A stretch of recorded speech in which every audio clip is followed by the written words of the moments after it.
Student हम लोग जल्दी से आओ भाई। केमिकल बॉन्डिंग स्टार्ट किए हुए हैं, बहुत इंपॉर्टेंट टॉपिक है, इसका बहुत जगह एप्लीकेशन रहेगा। तो मैं अपना सिस्टमैटिक सीक्वेंस के अकॉर्डिंग बढ़ रहा हूँ और अभी प्रॉपर टॉपिक नहीं लिखूंगा, नहीं तो आप लोग कंफ्यूज हो जाओगे। तो वन बाय वन मैं पढ़ाते हुए आगे बढ़ूंगा, ठीक है। एक बार फिनिश करेंगे जब केमिकल बॉन्डिंग, तो उसमें सब कुछ होगा A to Z, फिर वहाँ से ज़्यादा क्वेश्चन नहीं पूछा जाएगा। तो हम लोग अभी बेसिक इंट्रोडक्शन कर रहे थे सिर्फ लुईस डॉट स्ट्रक्चर का।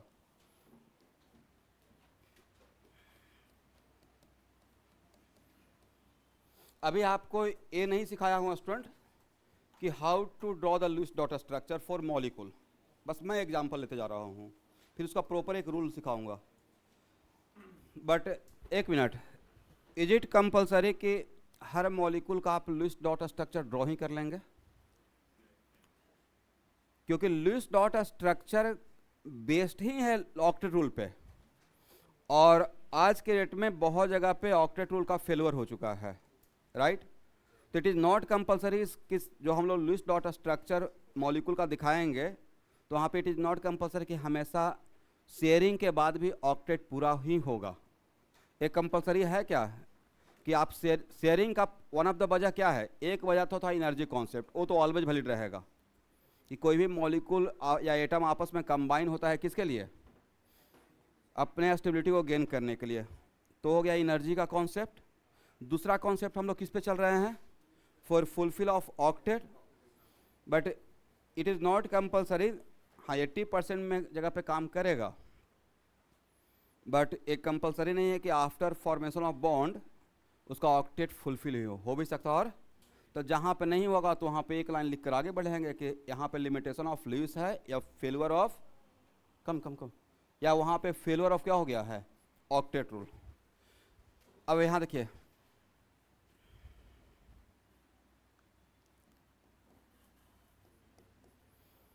ऑक्सीजन के पास कितना वैलेंस इलेक्ट्रॉन? 6 है। और हाइड्रोजन के पास? हाइड्रोजन अपना क्या पूरा करना चाहता है? ड्यूलेट। हाइड्रोजन बनना चाहता है हीलियम के जैसा, राइट। दूसरे के जैसा बन भी नहीं सकता है, क्यों? नहीं, अभी के लिए, अभी आप इलेक्ट्रॉनिक कॉन्फिगरेशन पढ़ चुके हैं तो थोड़ा बहुत आपको नॉलेज है। तो हाइड्रोजन का आउटर मोस्ट ऑर्बिट ही फर्स्ट ऑर्बिट है, और उसमें एक ही डब्बा है 1s, और 1s का कैपेसिटी 2 ही इलेक्ट्रॉन का है। तो बॉन्ड बनाने के बाद भी उसमें 2 ही इलेक्ट्रॉन मैक्सिमम हो सकता है, उससे ज़्यादा पॉसिबल नहीं हो सकता है। दिस द ओनली वजह कि उसका चारों तरफ कितना इलेक्ट्रॉन हो सकता है? 2 हो सकता है, करेक्ट है।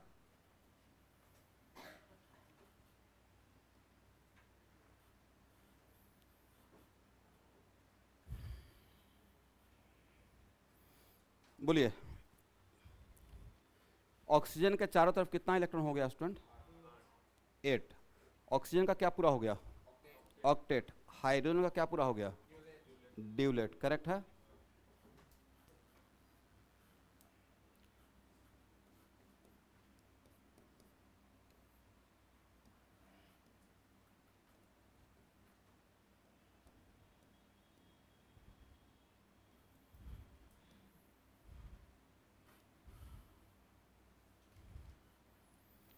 यहाँ देखिए, ए प्रेजेंटेशन ज़्यादा सही है या ए प्रेजेंटेशन ज़्यादा सही है?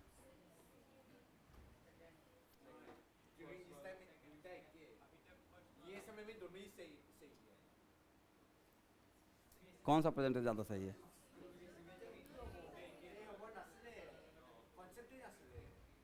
Very good. जिस देखो भाई, अब इतना ऐसे करोगे तो कैसे क्लास लेंगे?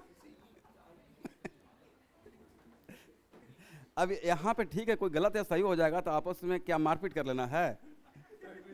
ऐसे मत करना भाई। आप लोग बहुत अच्छे फ्रेंड हो क्या? एक ही स्कूल से हो? हाँ ठीक है, बचपन का दोस्ती अच्छा होता है, बट यहाँ पे ऐसा करना स्टार्ट कर देते हैं। मैं तो कभी कभी डर जाता हूँ कि मुझे क्लास छोड़ के जाना है क्या। ऐसे मत करना भाई, ये ओवर एक्साइटमेंट हो जाता है। इतना तो एक्साइटेड मैं भी नहीं होता हूँ कोई अच्छा चीज़ पढ़ाने के बाद। नहीं, ये लोग से पूछिए, सुबह से मैं 8 बजे से क्लास ले रहे हैं 8 से 12 क्लास लेके गया हूँ, राइट। इलेक्ट्रोकेमिस्ट्री पढ़ा रहे हैं। रेडॉक्स का यूज हो रहा है कि नहीं हो रहा है? अपने सीनियर से थोड़ा गाइड होइए, हो रहा है ना? तो अभी जो रेडॉक्स आप जितना लाइट मोड में पढ़ रहे हैं, उसका भयानक यूज हुआ इलेक्ट्रोकेमिस्ट्री में। और जो कुछ बच्चे नहीं भी पढ़ कर आए हैं रेडॉक्स, वो बिल्कुल ब्लैंक हैं। 12th में मेरे पास जो न्यू बच्चा है जो रेडॉक्स नहीं पढ़े हैं 11th में मुझसे, वो इलेक्ट्रोकेमिस्ट्री समझ रहे हैं, लेकिन लग रहा है कि समझ रहे हैं। और जो रेडॉक्स बढ़िया से पढ़ रहा है इलेक्ट्रोकेमिस्ट्री, वो समझ रहा है और प्रॉपर फील करके समझ रहा है। तो अभी आप पढ़ा रहा हूँ भाई, उसका बहुत एप्लीकेशन होगा हर जगह पे, इसलिए उसको बहुत ध्यान से मन लगा कर असाइनमेंट कीजिएगा, ठीक है। रेडॉक्स का असाइनमेंट तो अभी दिया है नहीं, यदि दिया हूँ। एक्चुअल में ये जिस टाइम का कॉन्सेप्ट है, सच में आपने बताया कि लुईस के टाइम पे ज्योमेट्री डेवलप ही नहीं हुआ था। तो ऐसे सजा दें, ऐसे सजा दें, दोनों का मतलब क्या है? सेम है। तो बोथ आर इक्वली करेक्ट। ये भी ऑब्जेक्टिव पूछा हुआ है इस टाइप से कि कौन ज़्यादा करेक्ट है, तो बोथ आर इक्वली, लिखिए बोथ आर इक्वली करेक्ट। नहीं, अगर लुईस डॉट स्ट्रक्चर दिखाया हुआ, देखिए क्वेश्चन पूछने वाले पर छोड़ दीजिए। अगर वो ज्योमेट्री का क्वेश्चन पूछेंगे तो डैम्स और हाइब्रिडाइजेशन आएगा, और हाइब्रिडाइजेशन आएगा तो हाइब्रिडेशन में पूछेंगे वो कि ज्योमेट्री क्या है। तो ज्योमेट्री पूछने का मतलब कि मॉडर्न कॉन्सेप्ट से वो पूछ रहे हैं, बट उन्होंने बोल दिया कि दिस टू आर द, ऐसे सजाया रहेगा और बोला एक this is Lewis dot structure. तो वहाँ पे क्वेश्चन पूछा जाएगा कि according to Lewis, according to what, which one is are correct. तो करेक्ट आंसर क्या रहेगा? जब तक लुईस का कॉन्सेप्ट है तब तक दोनों इक्वली करेक्ट है। जैसे आप लोग नाम सुने होंगे आर्हेनियस कॉन्सेप्ट, चलिए नहीं सुने तो मैं बता दूंगा। तो आर्हेनियस के कॉन्सेप्ट के अकॉर्डिंग एक होता है लुईस का कॉन्सेप्ट, लुईस ने थ्योरी, लुईस, यहाँ देखिएगा, एसिड के लिए, बेस के लिए और सॉल्ट के लिए 3 साइंटिस्ट ने अलग अलग डिफिनेशन बताया। सबसे पहले एसिड बेस का कॉन्सेप्ट लेकर आए थे आर्हेनियस, बाद में लेकर आया, ये पढ़ाऊंगा, ब्रॉन्स्टन-लॉरे, और सबसे बढ़िया वाला कॉन्सेप्ट था लुईस का, राइट। तो एक्चुअल में आर्हेनी, हम लोग जानते हैं कि मेटल का ऑक्साइड जनरली बेस होता है और नॉन मेटल का ऑक्साइड जनरली क्या होता है? एसिड होता है। देखिए कितना बढ़िया बड़ा क्वेश्चन पूछा जाता है। इसमें कौन एसिड कौन बेस? ए बेस हो गया, और यही चूना है।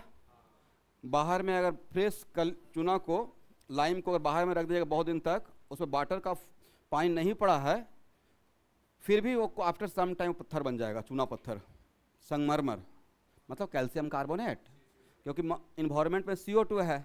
तो एसिड और बेस का रिएक्शन होकर सॉल्ट बन जाएगा, कैल्शियम कार्बोनेट, करेक्ट है।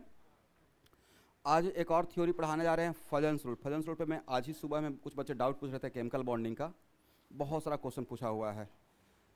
तो क्वेश्चन ये पूछा हुआ था कि क्या ये जो रिएक्शन हो रहा है, सॉल्ट बन रहा है, ये according to Arrhenius acid base reaction है या नहीं है, ऐसे ऑब्जेक्टिव पूछा हुआ है। तो आर्हेनियस का एसिड और बेस, पहला बात तो एक्वा सोल्यूशन में था, किस में था? और without water as a solvent acid base reaction उनका डिफिनेशन में था ही नहीं। बट यहाँ पे तो सॉलिड फॉर्म में एक गैस है, यहाँ पे वाटर का रिक्वायरमेंट ही नहीं हुआ।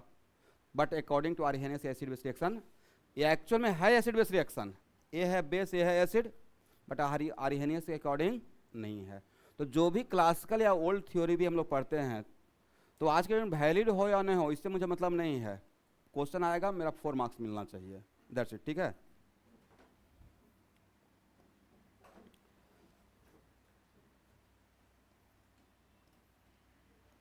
बोलिए स्टूडेंट, कार्बन का कितना वैलेंस इलेक्ट्रॉन?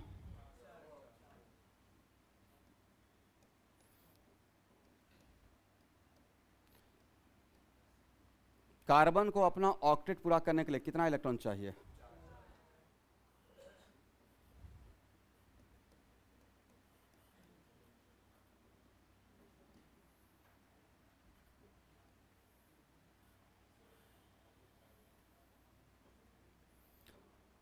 करेक्ट है। इसी को आप अगर चाहेंगे तो इस तरफ 4 इलेक्ट्रॉन से कितना लाइन खींच सकते हैं? डबल बॉन्ड यहाँ पे, चाहेंगे तो ऐसे भी आप दिखा सकते हैं,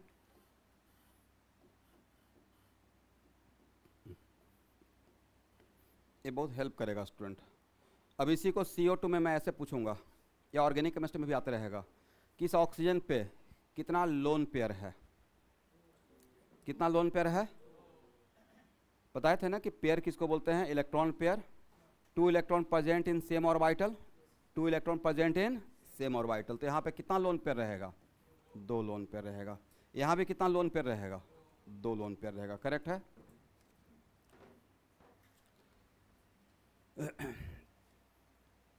अब लिखिए,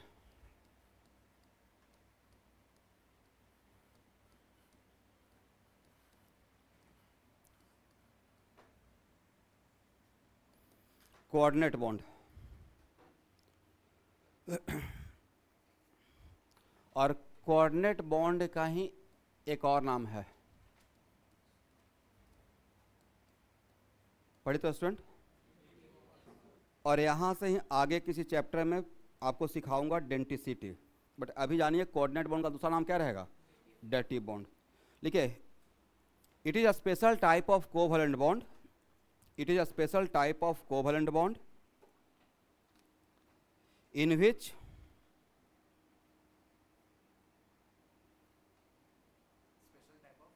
covalent, it is a special type of covalent bond in which pair of electron, bond pair of electron donated by one of the atom, bond pair of electron donated by one of the atom called donor atom, and other atom are called acceptor atom, and other atom are called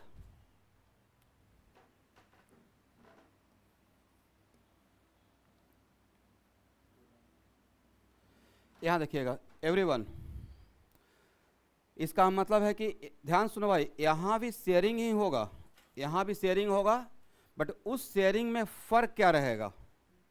उस sharing में फ़र्क रहेगा कि one covalent bond बनाने के लिए क्या चाहिए कि दोनों पार्टनर को एक एक इलेक्ट्रॉन देना है, दोनों पार्टनर को एक एक इलेक्ट्रॉन शेयर करना है, राइट? बट सपोज कीजिए कि इसके पास इलेक्ट्रॉन अवेलेबल है, वैलेंस इलेक्ट्रॉन अवेलेबल है, और इसके पास वैलेंस इलेक्ट्रॉन है ही नहीं, अब नहीं है, खाली इसका बॉक्स खाली है या नहीं है बॉन्ड बनाने के लिए, और फिर भी ये दोनों आपस में कोवैलेंट बॉन्ड बनाना चाहता है, सिंगल कोवैलेंट बॉन्ड, बट इसके पास अवेलेबल है, तो ये क्या करेगा?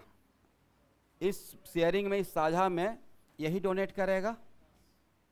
तो जो पेयर ऑफ इलेक्ट्रॉन डोनेट करता है सिग्मा बॉन्ड बनाने के लिए, special type of covalent bond बनाने के लिए, and if one of the partner donated pair of electron, तो इसको हम लोग क्या बोलेंगे? डोनर। और इसे क्या बोलेंगे एवरीवन? एक्सेप्टर बोलेंगे। करेक्ट है?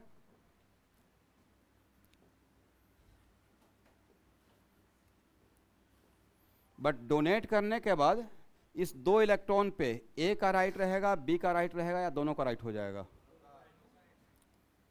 राइट तो दोनों का हो गया। एग्री? तो अब बताइए, एक्चुअल में ये सिंगल कोवैलेंट बॉन्ड बना है, और उसमें ए का ड्यूटी सिर्फ था 1 इलेक्ट्रॉन देने का, इसने कितना इलेक्ट्रॉन दिया? 2। बी के बदले इसने कितना दिया? बी के बदले इसने कितना इलेक्ट्रॉन दिया है? This is the only reason कि अगर आप कोवैलेंट बॉन्ड में इस एरो को, तो एरो का जो डायरेक्शन रहेगा, दिस यहाँ देखिए, कोऑर्डिनेट बॉन्ड को एरो से इंडिकेट करते हैं। पहला बात क्या सीखिए? कोऑर्डिनेट बॉन्ड को किससे इंडिकेट करते हैं? एरो से। और एरो का direction from where to where? A to B. यहाँ पे हायर इलेक्ट्रॉनिक नहीं, डायरेक्शन क्या है? ए से बी। तो जिसके तरफ रहेगा, तो यहाँ पे कौन डोनेट कर रहा है? ए डोनेट कर रहा है। करेक्ट है? किसको डोनेट कर रहा है? कंप्लीटली डोनेट कर दिया या शेयरिंग किया है? शेयरिंग किया है। बी के बदले कितना दिया? बी के बदले कितना दिया है? 1 इलेक्ट्रॉन। और खुद के बदले कितना दिया है? 1 electron. This is the only वजह कि इस एरो को हटाकर सिर्फ ऐसे लाइन खींच सकते हैं। तो लाइन खींचेंगे तो यहाँ पे प्लस दिखाएंगे और यहाँ पे माइनस दिखाएंगे। ये 1 प्लस दिखाए हैं, मतलब एक इलेक्ट्रॉन का लॉस हुआ। बी के बदले जितना खर्च किया, तो सर इसने तो दिया तो 2 इलेक्ट्रॉन, लॉस 1 इलेक्ट्रॉन का दिखा रहे हैं, तो 1 तो खुद के बदले दिया, बी के बदले जितना दिया वही उसका लॉस में होगा। और बी को इस शेयरिंग में 1 इलेक्ट्रॉन देना चाहिए था, बट बिना इलेक्ट्रॉन दिए हुए ही शेयरिंग कर लिया।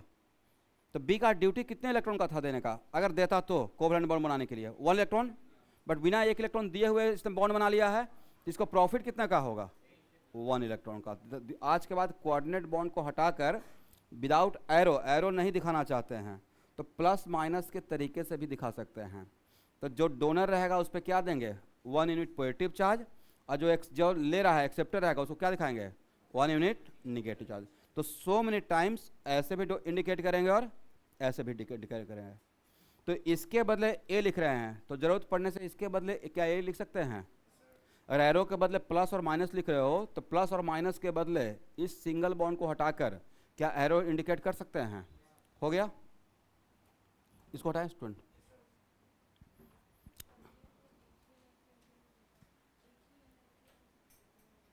क्या बोले,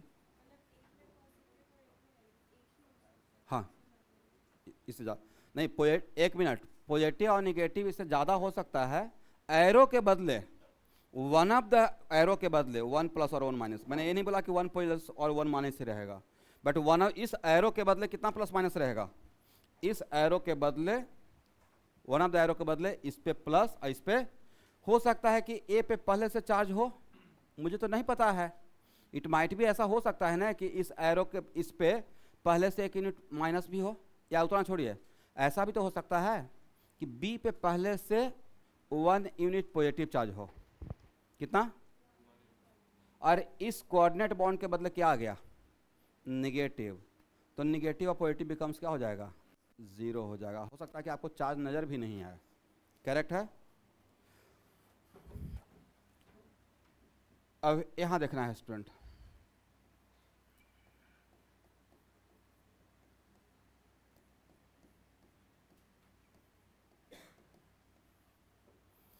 यहाँ देखिए अमोनिया में कितना कोवलेंट बॉन्ड है, नाइट्रोजन का कितना वैलेंस इलेक्ट्रॉन, 5 वैलेंस इलेक्ट्रॉन है, right.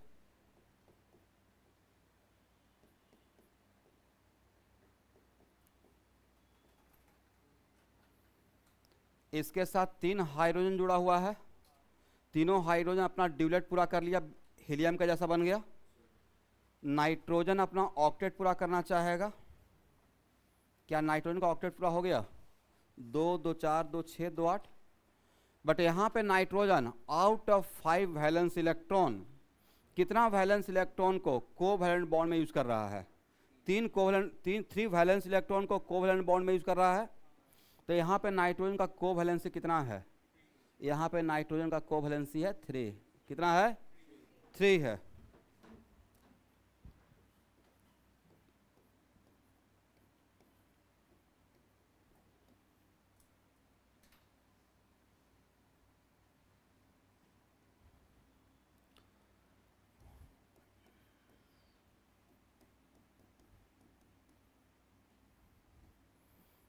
NH3 plus H plus क्या बनेगा, NH3 प्लस H प्लस क्या बनेगा, अमोनियम आयन बनेगा, राइट। H प्लस, और आपको पहले भी पढ़ाए हैं कि H प्लस को हम लोग प्रोटॉन भी बोलते हैं, क्यों, हाइड्रोजन के पास इलेक्ट्रॉन 1 था, प्रोटॉन 1 था, न्यूट्रॉन 0 था, और ये 1 इलेक्ट्रॉन 1 प्रोटॉन था, इलेक्ट्रॉन निकल गया, तब बचा क्या, that's why H plus is also known as proton. This is only वजह कि अगर मैं बोलता हूँ कि किसी मॉलिक्यूल को प्रोटोनेट कर रहे हैं, क्या कर रहे हैं, तो प्रोटोनेशन का मतलब H प्लस उस पर ऐड कर रहे हैं, डी प्रोटोनेशन कर रहे हैं मतलब H प्लस निकाल रहे हैं, करेक्ट है। एनीवे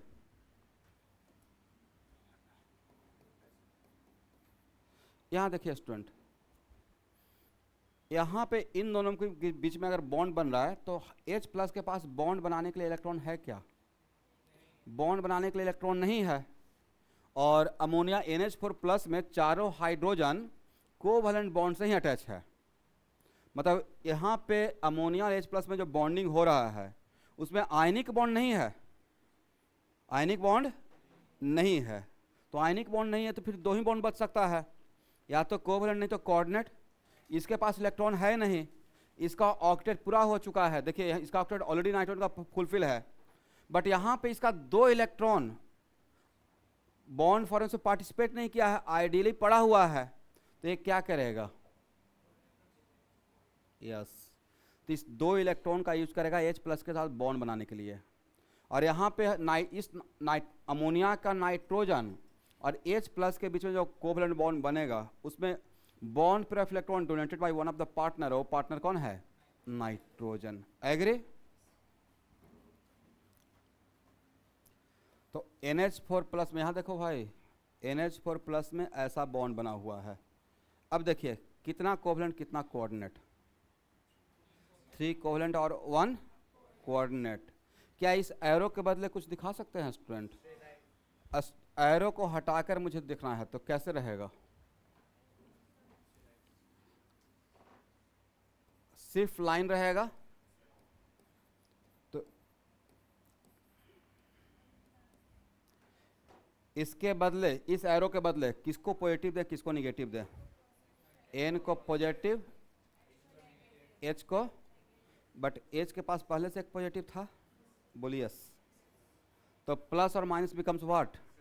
0। आपका क्वेश्चन का आंसर दे रहा हूँ। तो प्लस और माइनस क्या हो गया? 0। इधर सो मेनी टाइम्स इट माइट भी, ऐसा भी हो सकता है कि आपको प्लस और माइनस दिखे ही नहीं। अब यहाँ पे अगर इसको NH4+ को आप देखोगे, NH4+ देखेंगे तो इस NH4+ में सिर्फ नाइट्रोजन पे प्लस नजर आएगा। क्या नजर आएगा? नाइट्रोजन पे प्लस। तो जिसने NH4+ का कंप्लीट बॉन्डिंग नहीं समझा है, अब आप यहाँ देखिएगा, सपोज कि मैं आपको नहीं पढ़ाता, इस टॉपिक को अभी नहीं लेते और ऐसे बोलते, डायरेक्ट यहाँ पे 4 हाइड्रोजन दिखा देते और तब पूछा जाता out of 4 single bond, out of how many covalent how many coordinate. अभी ना बॉन्डिंग नहीं समझते तो कैसे बोलते, नहीं आंसर बोल सकते थे, तब लगता कि 4 का 4 क्या है? कोवैलेंट ही है। बट करेक्ट आंसर क्या रहेगा कि 3 कोवैलेंट है और 1 कोऑर्डिनेट है। करेक्ट है? यहाँ तक बात समझ में आ गया? इसका मतलब है इसको समझने के लिए कंप्लीट आपको उस मॉलिक्यूल का मैकेनिज्म रिएक्शन का समझना पड़ेगा कि पहले अमोनिया से NH4+ बना है, किससे बना है? अमोनिया से NH4+। आज से कम 30 ईयर्स तो हो ही गया होगा। जेई का एक IIT का क्वेश्चन था, in NH4+ which type of bonding are available? कौन कौन सा बॉन्डिंग है? पहला ऑप्शन था आयनिक बॉन्ड, दूसरा ऑप्शन था कोवैलेंट बॉन्ड, तीसरा ऑप्शन था कोऑर्डिनेट बॉन्ड, और लास्ट ऑप्शन था ऑल ऑफ दिस।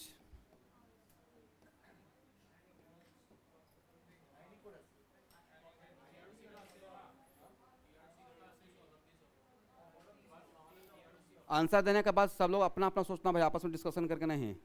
दिमाग काम करता है तो सोचना है और नहीं तो साइलेंट रहना है। NH4Cl में how many different type of bonding are available? यह है अमोनियम क्लोराइड।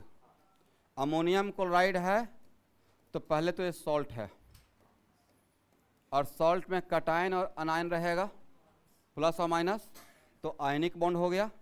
और अमोनियम में तो अभी सिखाया हूँ कि 4 बॉन्ड में से 3 रहेगा कोवैलेंट और 1 रहेगा। करेक्ट आंसर क्या रहेगा? यस। तो वो सारा कुछ अगर जेईई मेन वगैरह का जो भी आपका क्वेश्चन इंट्रेंस एग्जाम का पूछा जाएगा स्टूडेंट, दिस इज ओनली वजह कि PYQ फॉलो करना चाहिए, उसमें कुछ हर तरीके का क्वेश्चन पूछा रहता है। ये हो गया?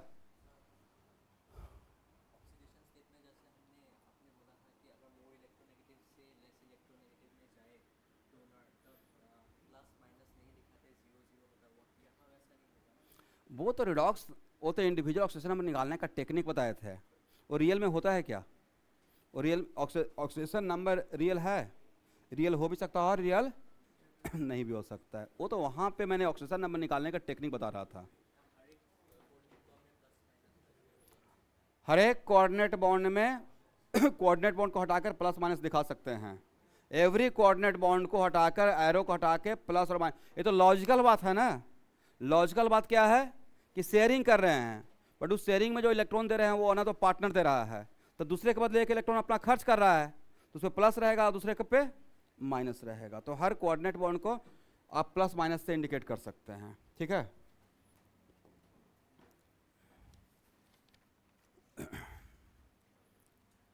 यहां देखिए स्टूडेंट,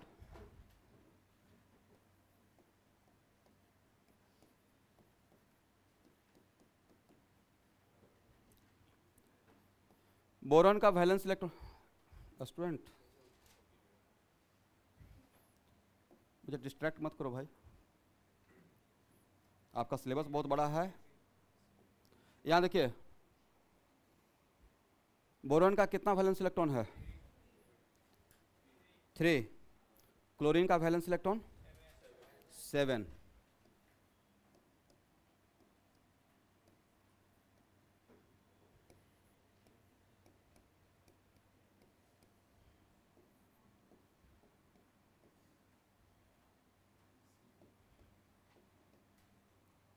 करेक्ट है। बोरॉन का इलेक्ट्रॉनिक कॉन्फ़िगरेशन 1s2 2s2। सबसे पहला क्वेश्चन का आंसर दीजिए, आप सब मिलकर दीजिएगा। बोरॉन का वैलेंसी, 1 मिनट,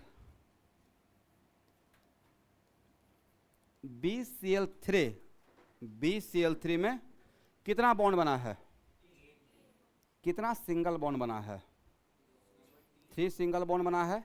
और सिंगल बॉन्ड में कोई भी एटम पेयरिंग को कोऑर्डिनेट नहीं है, कोऑर्डिनेट बॉन्ड नहीं, सिंगल कोवलेंट बॉन्ड है, राइट। इसमें बोरॉन का कितना इलेक्ट्रॉन खर्च हुआ होगा? 1। कितना? इसमें बोरॉन का कितना इलेक्ट्रॉन खर्च हुआ होगा? 1। इसमें बोरॉन का, तो इस तरीके से 3 बॉन्ड बनाने के लिए बोरॉन को तीनों क्लोरीन को एक एक इलेक्ट्रॉन के साथ देना पड़ा होगा शेयरिंग के लिए। तो बोरॉन के पास कितना अनपेयर्ड होना चाहिए? 3 अनपेयर्ड इलेक्ट्रॉन होना चाहिए। बोलिए यस। बट अगर इसका बॉक्स बनाएंगे, इलेक्ट्रॉनिक कॉन्फिगरेशन पढ़ा चुके हैं, 1s2 2p1। How many unpaired electron in boron? Valence electron 3 है, बट उस 3 में से 2 पेयरिंग में है, एक ही बॉक्स में है। How many unpaired? 1। और यहाँ पे दे कितना रहा? अनपेयर्ड चाहिए कितना? तो ये कैसे पॉसिबल है?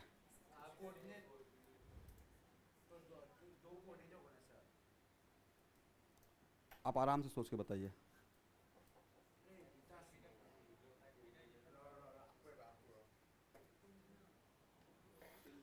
एक्चुअली आप लोग समझे ही नहीं कि मैं पूछना क्या चाहा। पहले तो समझना भी है ना कि सर का पूछने का सेंस क्या है। मैं ये पूछना चाह रहा हूँ, हाउ इट इज़ पॉसिबल कि इसके पास 3 अनपेयर्ड इलेक्ट्रॉन दे रहा है और अनपेयर्ड एक ही है। तो आंसर होना चाहिए कि सर बोरॉन ग्राउंड स्टेट में बॉन्ड नहीं बनाता है, इसको अनपेयर्ड करने के लिए एक्साइटेड स्टेट में जाना पड़ेगा। यहाँ पेयर दे रहा है, यहाँ पे एक एक इलेक्ट्रॉन दे रहा है ना भाई। यहाँ देखना है बोरॉन कितना इलेक्ट्रॉन दिया? 1। यहाँ बोरॉन कितना दिया? यहाँ पे बोरॉन कितना दिया? इसलिए क्लास में शांत से बैठना चाहिए। तो बोरॉन जब ये सबको एक एक इलेक्ट्रॉन दे रहा है तो 2 पेयर में दिया क्या? पेयर में देगा तब तो कोऑर्डिनेट बॉन्ड बोलेंगे। यहाँ पे कोऑर्डिनेट बॉन्ड का बात होगा, यहाँ पे कोऑर्डिनेट बॉन्ड का बात नहीं होगा। करेक्ट है। इसका मतलब damn sure boron ground state में इलेक्ट्रॉन बॉन्ड बना रहा है या एक्साइटेड स्टेट में?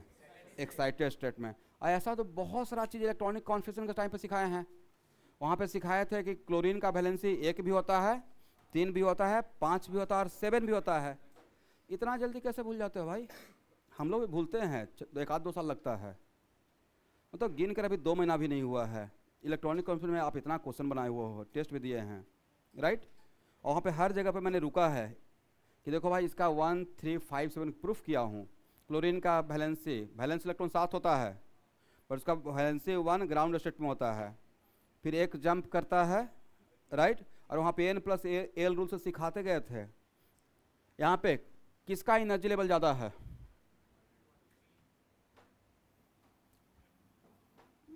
कोई बात नहीं स्टूडेंट, मैं रिवीजन करवाता रहूँगा, लेकिन बट ये सब चीज़ें एक बार पढ़ाने के बाद याद रहना चाहिए। मेरा once I finish the chapter तो मेरा एक्सपेक्टेशन स्टूडेंट लोग से हाई हो जाता है कि एक बार अगर मेहनत करके पढ़ा लिया तो उसके बाद मुझे कम एफर्ट लगाना पड़े। इसका n प्लस एल का वैल्यू कितना है? बोलिए।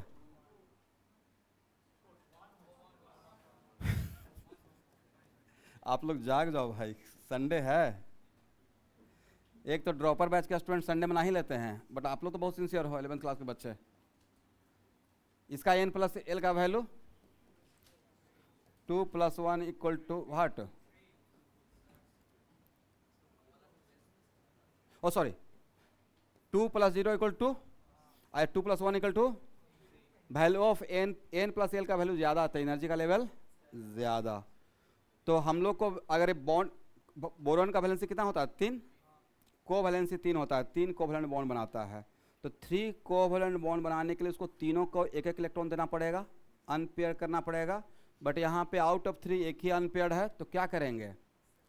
इस इलेक्ट्रॉन को यहाँ भेजेंगे, करेक्ट है। बट यहाँ जब जाएगा तो इसके साथ इसका स्पिन पैरेलल रखेंगे, एक नहीं तो हुंड्स का वायलेशन हो जाएगा, राइट। तो एक जो आपको सिखाया गया है वो कौन सा स्टेट का इलेक्ट्रॉनिक कॉन्फिगरेशन? ग्राउंड स्टेट का। बट यहाँ से जाने के लिए थोड़ा एनर्जी देना पड़ेगा। उस एनर्जी का नाम हम लोग क्या दिए थे? Excitation energy. और आप बोर मॉडल भी पढ़ लिए हैं। तो इसका electronic configuration first excited state, correct है। कैसा रहेगा? 2s1 2s1 बोलते रहिए, मैं सुन रहा हूँ। 2p2। तो पहला question BCl3, BF3, BCl3, BBr3 या BI3, इन सब में बोरॉन का वैलेंसी BF3, BCl3, BBr3, इन सब में बोरॉन का कोवैलेंसी कितना है? 3 है। तो इन सब के साथ बोरॉन ग्राउंड स्टेट में बॉन्ड बना रहा होगा या फर्स्ट एक्साइटेड स्टेट में? अगर एक्साइटेड स्टेट में नहीं जाएगा तो उसके पास अनपेयर्ड इलेक्ट्रॉन 3 रहेगा ही नहीं। एग्री? इतना बात समझ में आ गया? करेक्ट है ना। बट बॉन्ड बनाने के बाद भी, हालांकि ये लुईस डॉट स्ट्रक्चर तक ये सब बात नहीं करना चाहिए था, बट हम लोग इसको भी पढ़ ही लिए हैं। तो बॉन्ड बनाएगा तो ये क्या होगा? इस बॉक्स में एक इलेक्ट्रॉन है, एक और आएगा, पेयरिंग होगा, फिर भी तो एक बॉक्स वैकेंट रहेगा। एनीवे, इतना बात समझा दिया। अब चलो भाई,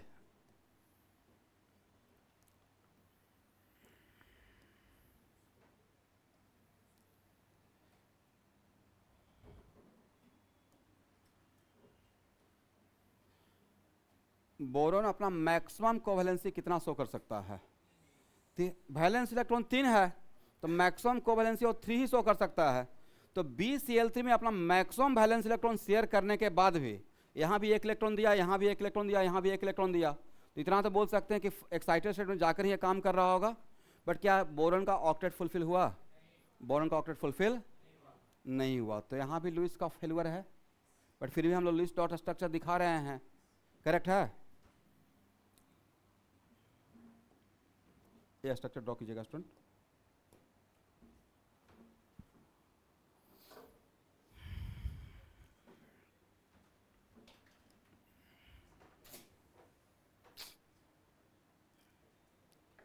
हो गया?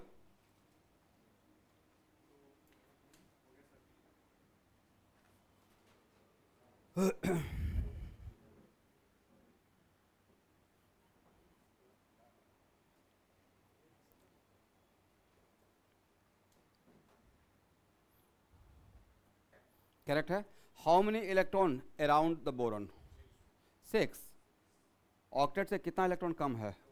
2 इलेक्ट्रॉन लेस देन ऑक्टेट। तो BCl3 को ध्यान सुनो भाई, पहला क्वेश्चन, BF3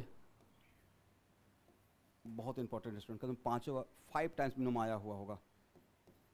इसे जो चीज़ इंपॉर्टेंट रहेगा खासकर एंट्रेंस के पॉइंट ऑफ व्यू से, तो इन सब में क्या इसको बोल सकते हैं कि ए इलेक्ट्रॉन डिफिशियंट है? इसका सेंट्रल एटम बोरॉन है, ए भी इलेक्ट्रॉन डिफिशियंट है, ए भी इलेक्ट्रॉन डिफिशियंट है।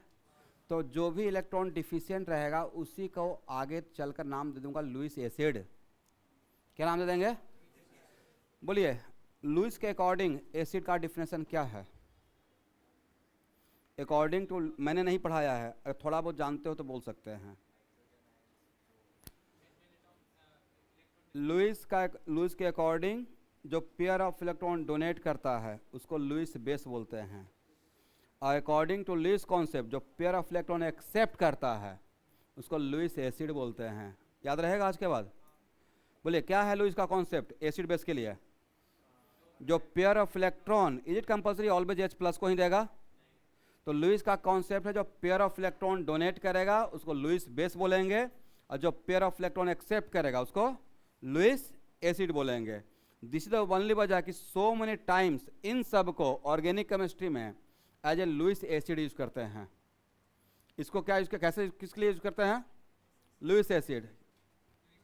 वजह इलेक्ट्रॉन डिफिशियंट है। कौन इलेक्ट्रॉन डिफिशियंट है?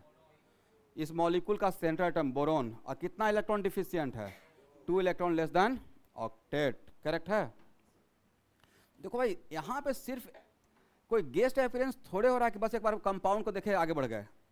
हम लोग जिस बैच को पढ़ा रहे हैं तो यहाँ पे किसी चीज़ पे आएंगे तो प्रॉपर रुकना पड़ेगा मुझे, क्योंकि यही क्वेश्चन पूछा जाएगा, इसी में आप आंसर नहीं देकर आ पाओगे। अब एक मिनट, सपोज कीजिए NH3 अब BF3 को आपस में कंबाइन करते हैं, रिएक्शन होगा या नहीं होगा? होगा। ए है लुईस एसिड, बोलिए यस, और ए हो जाएगा लुईस बेस। ए हो जाएगा लुईस एसिड और ए होगा। क्वेश्चन आपसे ऐसे पूछा जाएगा कि ये आपस में कंबाइन होगा, या आगे चलकर मैं ऐसा क्वेश्चन सेट करूंगा, ठीक है? या ऐसा नहीं मिलेगा कि अगर ये आपस में कंबाइन होता है तो बोरॉन के हाइब्रिडाइजेशन पे क्या फ़र्क पड़ेगा? करेक्ट है? या नाइट्रोजन के हाइब्रिडेशन पे क्या फ़र्क पड़ेगा? तो जब आपको हाइब्रिडेशन पढ़ाते रहेंगे तो उस टाइम पे भी इन सारे एग्जाम्पल को लिया जाएगा मिक्स कर करके। अभी के लिए तो सर रिएक्शन तो होगा, यहाँ पे रिएक्शन होगा स्टूडेंट, बट रिएक्शन ऐसे होगा,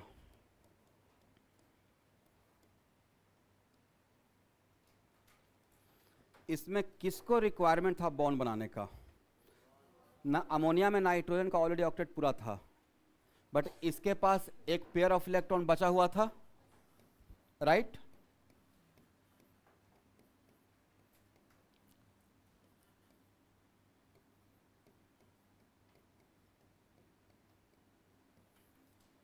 इसके चारों तरफ कितना इलेक्ट्रॉन? अगर इसको शेयरिंग में लगा दिया जाए, अगर अमोनिया का नाइट्रोजन और BF3 का बोरॉन के बीच में अगर कोऑर्डिनेट बॉन्ड बना दे, राइट? कोऑर्डिनेट बॉन्ड बनाने का मतलब क्या हो गया कि ये 2 इलेक्ट्रॉन बॉन्ड बनाने में दे रहा है। अब इस 2 इलेक्ट्रॉन पे बोरॉन का भी राइट रहेगा और नाइट्रोजन का भी रहेगा, बट इससे इसको फायदा हो गया, इसका ऑक्टेट फुलफिल हो गया, राइट?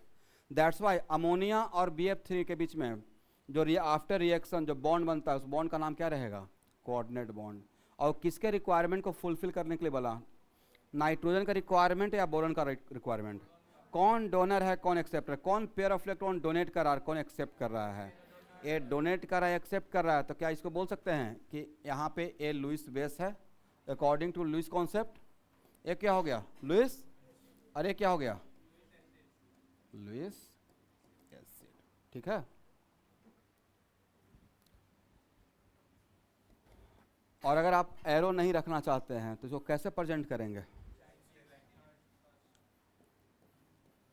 एकदम बढ़िया से नोट्स बनाइएगा स्टूडेंट।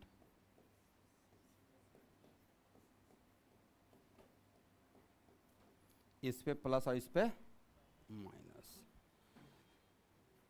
नाइट्रोजन मैक्सिमम 4 ही बॉन्ड बनाएगा, जनरली 3 बॉन्ड बनाएगा जब उस पर 0 चार्ज रहेगा, और 4 बॉन्ड जब बनाएगा तो उस पर 1 यूनिट पॉजिटिव चार्ज रहेगा। यहाँ पे नाइट्रोजन कितना बॉन्ड बनाए हुए है? 4 बॉन्ड, तो उस पर देखिए 1 यूनिट पॉजिटिव चार्ज है, करेक्ट है?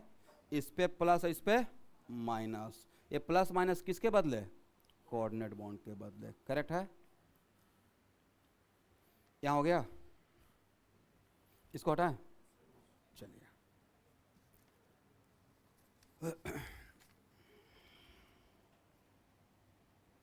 इसको हटाया है।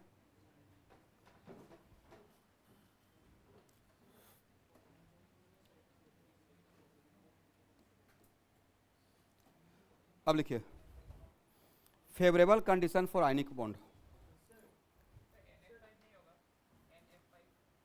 NF बिल्कुल नहीं होगा भाई।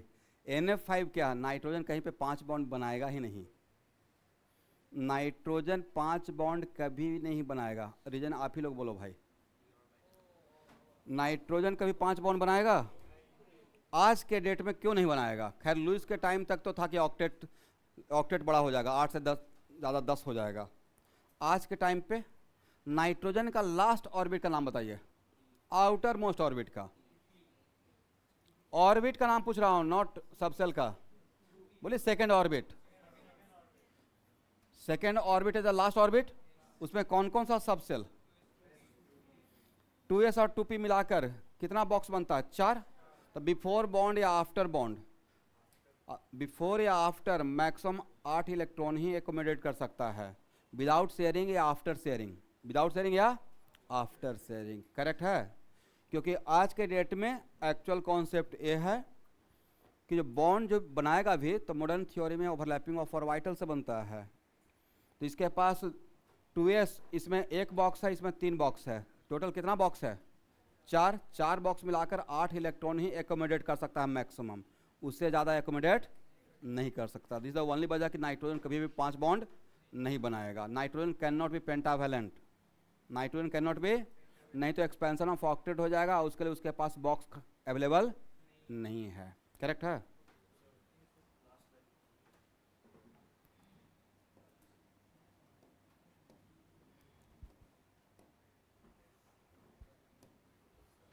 हो गया?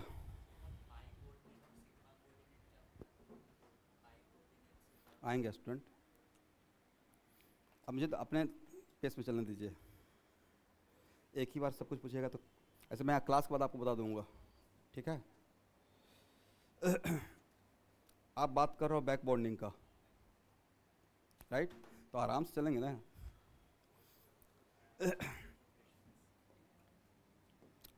सब कुछ पढ़ाएंगे A to Z।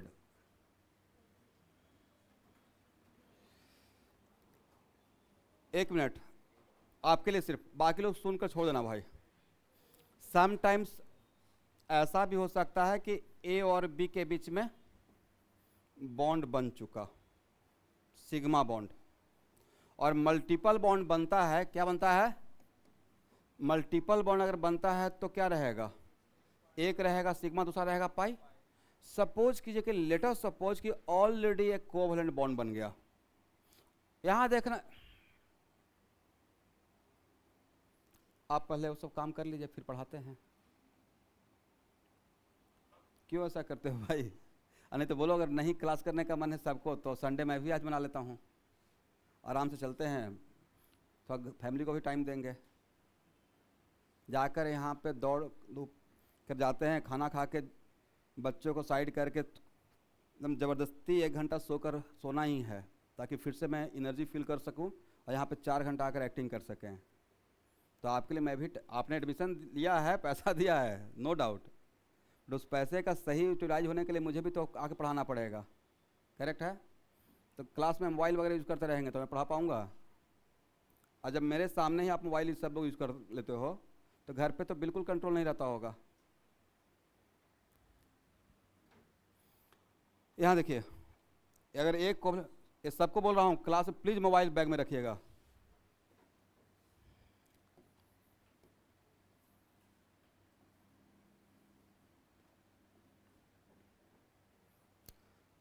Already covalent bond बन चुका है। समटाइम्स ऐसा रहता है ना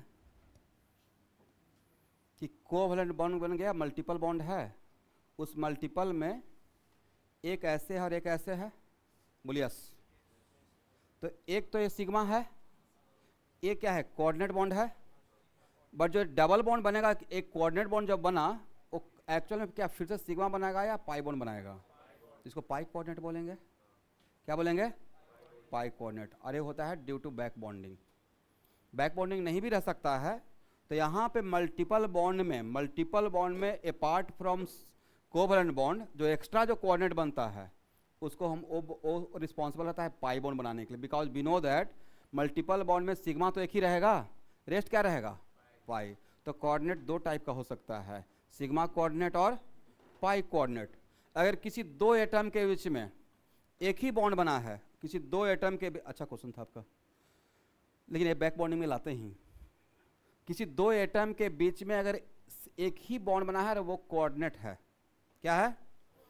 तो दो एटम के बीच में तो सिग्मा ही बनेगा सबसे पहले, तो इसको क्या बोलेंगे? Sigma coordinate. क्या बोलेंगे?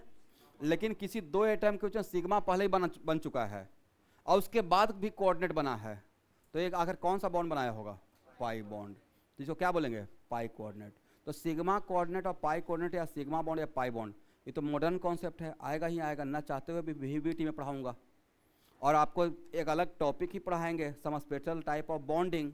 सम स्पेशल टाइप ऑफ बॉन्डिंग में बैक बॉन्डिंग भी आएगा, इलेक्ट्रॉन डिफिशिएंट बॉन्ड भी आएगा, ड्रैगो रूल भी आएगा, सब कुछ आएगा।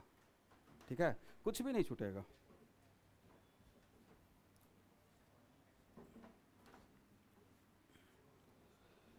देखो भाई, मैं एक्चुअल में आज के सिचुएशन में ना, मैं सच में मैं बहुत कंटेंट देता हूँ, केमिस्ट्री हो या फिजिक्स हो। अभी फिजिक्स के क्लास में तो मैं इन करता हूँ तो मुझे खुद पे कंट्रोल करना पड़ता है कि ये सब एग्जाम्पल नहीं लेना है। मतलब किसी भी चैप्टर में प्रॉपर, हालांकि उतना नीट वाले बच्चों को चाहिए भी नहीं, इसलिए content once I finish the topic तब उसके बाद आपको A to Z range cover हो जाएगा। यहाँ तक समझ में आ गया है? ओके, लिखिए favourable condition for ionic bond. Favourable condition for ionic bond, पहला पॉइंट लिखिएगा जल्दी से। One of the atom must be electropositive, one of the atom must be electropositive, one of the atom must be electropositive,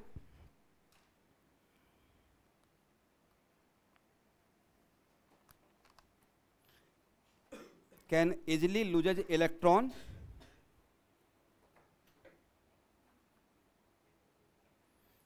can easily loses electron,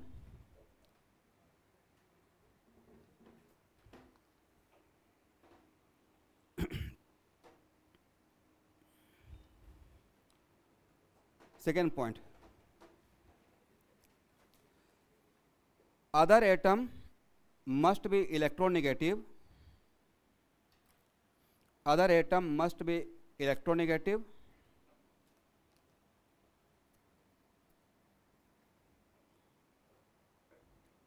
which easily accept electron, other atom must be electronegative which easily accept electron या gain electron।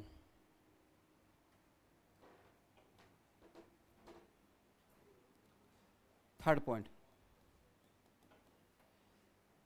Electropositive element have low ionization energy,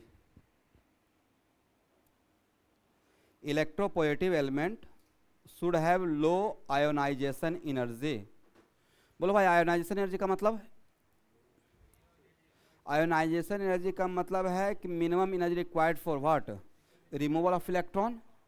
तो ionic bond बनाने के लिए जो electropositive रहेगा वो उसको electron easily loose करना है।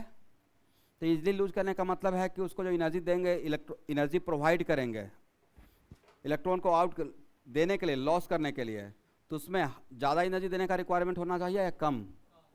तो इलेक्ट्रोपॉजिटिव एलिमेंट का ionization energy should be what? जितना कम से कम रहेगा उसका आयनिक बॉन्ड बनाने का चांस उतना ही ज़्यादा रहेगा। नेक्स्ट पॉइंट लिखिए, electronegative element should have, next point, electronegative element should have, third point था electropositive element should have low ionization energy. ये वापस लेकर आऊँगा स्टूडेंट। आप लोग नाम सुने हो जो लोग एक बार थोड़ा बहुत पढ़ कर आए हैं, बॉर्न हैबर साइकिल। ये आयनिक बॉन्ड का फॉर्मेशन का मैकेनिज्म है जो कि मैं लास्ट में पढ़ाऊंगा। ठीक है, अभी बस थोड़ा सा इंट्रोडक्शन दे रहे हैं, वापस आएंगे आयनिक बॉन्ड पे। लिखिए electronegative element should have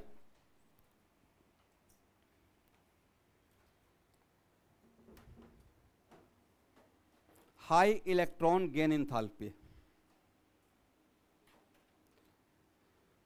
high electron gain enthalpy. एक मिनट, इस टर्म को जो लोग पीरियोडिक प्रॉपर्टी थोड़ा बहुत पढ़े हैं या जो नोट्स बनाए हैं तो उनको समझ में आ रहा होगा। इलेक्ट्रॉन एफिनिटी, इसका मतलब इलेक्ट्रॉन जो इलेक्ट्रोनेगेटिव रहेगा उसका इलेक्ट्रॉन एफिनिटी कम होना पड़ेगा या ज़्यादा होना पड़ेगा। इलेक्ट्रॉन एफिनिटी का मतलब क्या? इलेक्ट्रॉन गेन करने का टेंडेंसी। तो एटलीस्ट कुछ नहीं तो इतना तो आप बोल ही सकते हो, इतना तो हम लोग जरूर बोल सकते हैं कि जो इलेक्ट्रॉन गेन करेगा आयनिक बॉन्ड में उसका इलेक्ट्रॉन गेन करने का टेंडेंसी ज़्यादा होना चाहिए, और जो लॉस करेगा उसका इलेक्ट्रॉन लॉस करने का टेंडेंसी ज़्यादा होना चाहिए।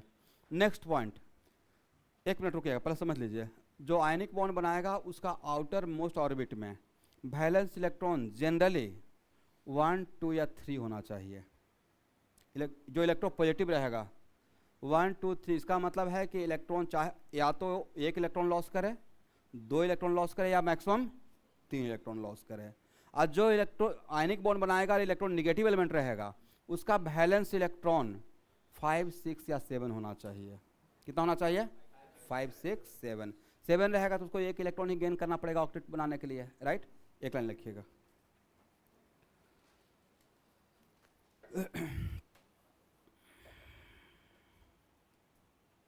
देखिए generally electropositive element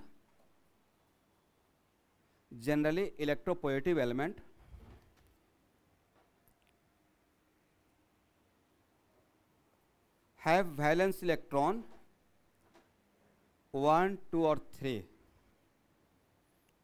Generally electropositive element has valence electron 1, 2 और 3, और electronegative element 1, 2 और 3, और and electronegative element has valence electron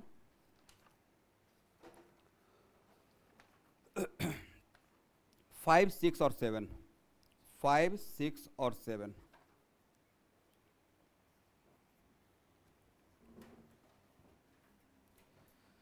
चलिए यहाँ देखिएगा, मैं बस बहुत थोड़ा इंट्रोडक्शन दिया हूँ आयनिक बॉन्ड का। वापस में सेकेंड यहाँ देखना है, लास्ट 3 लेक्चर में आयनिक बॉन्ड का मैकेनिज्म पढ़ाऊंगा, लैटिस एनर्जी पढ़ाऊंगा, हाइड्रेशन एनर्जी पढ़ाऊंगा, थर्मल स्टेबिलिटी पढ़ाऊंगा और सॉल्युबिलिटी ऑफ आयनिक कंपाउंड पढ़ाऊंगा। लास्ट 3 लेक्चर सब कुछ पढ़ाने के बाद, क्योंकि अभी उसमें घुसेंगे तो मेन चीज़ छूट जाएगा और वहाँ हम लोग थोड़ा सा, और अभी आप समझ भी नहीं सकते हो पूरा। एक बार हम लोग ओवरऑल कवर कर लेंगे तब वापस आएंगे। अब लिखिए फजन्स रूल, ये बहुत इंपॉर्टेंट है भाई, यहाँ से बहुत कुछ आप आंसर दे सकते हैं। यहाँ देखिए स्टूडेंट, फजन्स रूल क्या है? आप में से एनीवन, क्या है फजन्स रूल?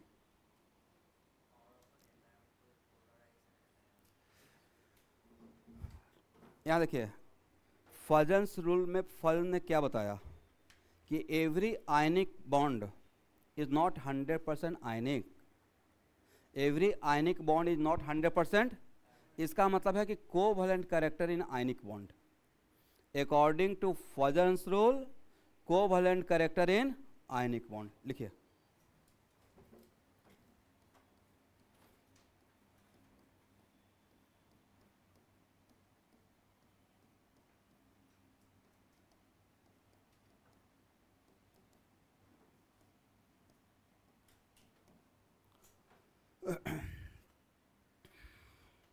इसे पहला पॉइंट लिखिएगा,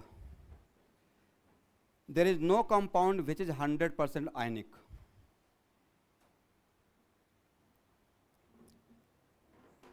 there is no compound which is 100% ionic.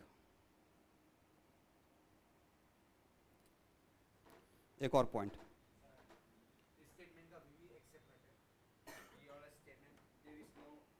There is no compound which is 100% ionic. अभी वैलिड है स्टूडेंट, ये ऑलवेज वैलिड रहेगा, इसमें कोई एक्सेप्शन नहीं है। लुईस का हम लोग अभी लुईस पे आएंगे वापस, बट हम लोग अभी आयनिक बॉन्ड का पढ़ रहे हैं, covalent character in ionic bond. A covalent character in ionic bond explain best explain by Fajans, तो उसको हम लोग देख रहे हैं, ठीक है, ये अभी भी वैलिड है। वैसे ही आगे चल के जब डाइपोल मोमेंट पढ़ाऊंगा तो वहाँ पर पढ़ाएंगे आयनिक character in covalent bond, ionic character in covalent. अभी क्या देख रहे हैं? Covalent character in ionic bond, ठीक है। एक और पॉइंट लिखिएगा, covalent character in ionic compound, covalent character in ionic compound can be explained with the help of Fajans rule.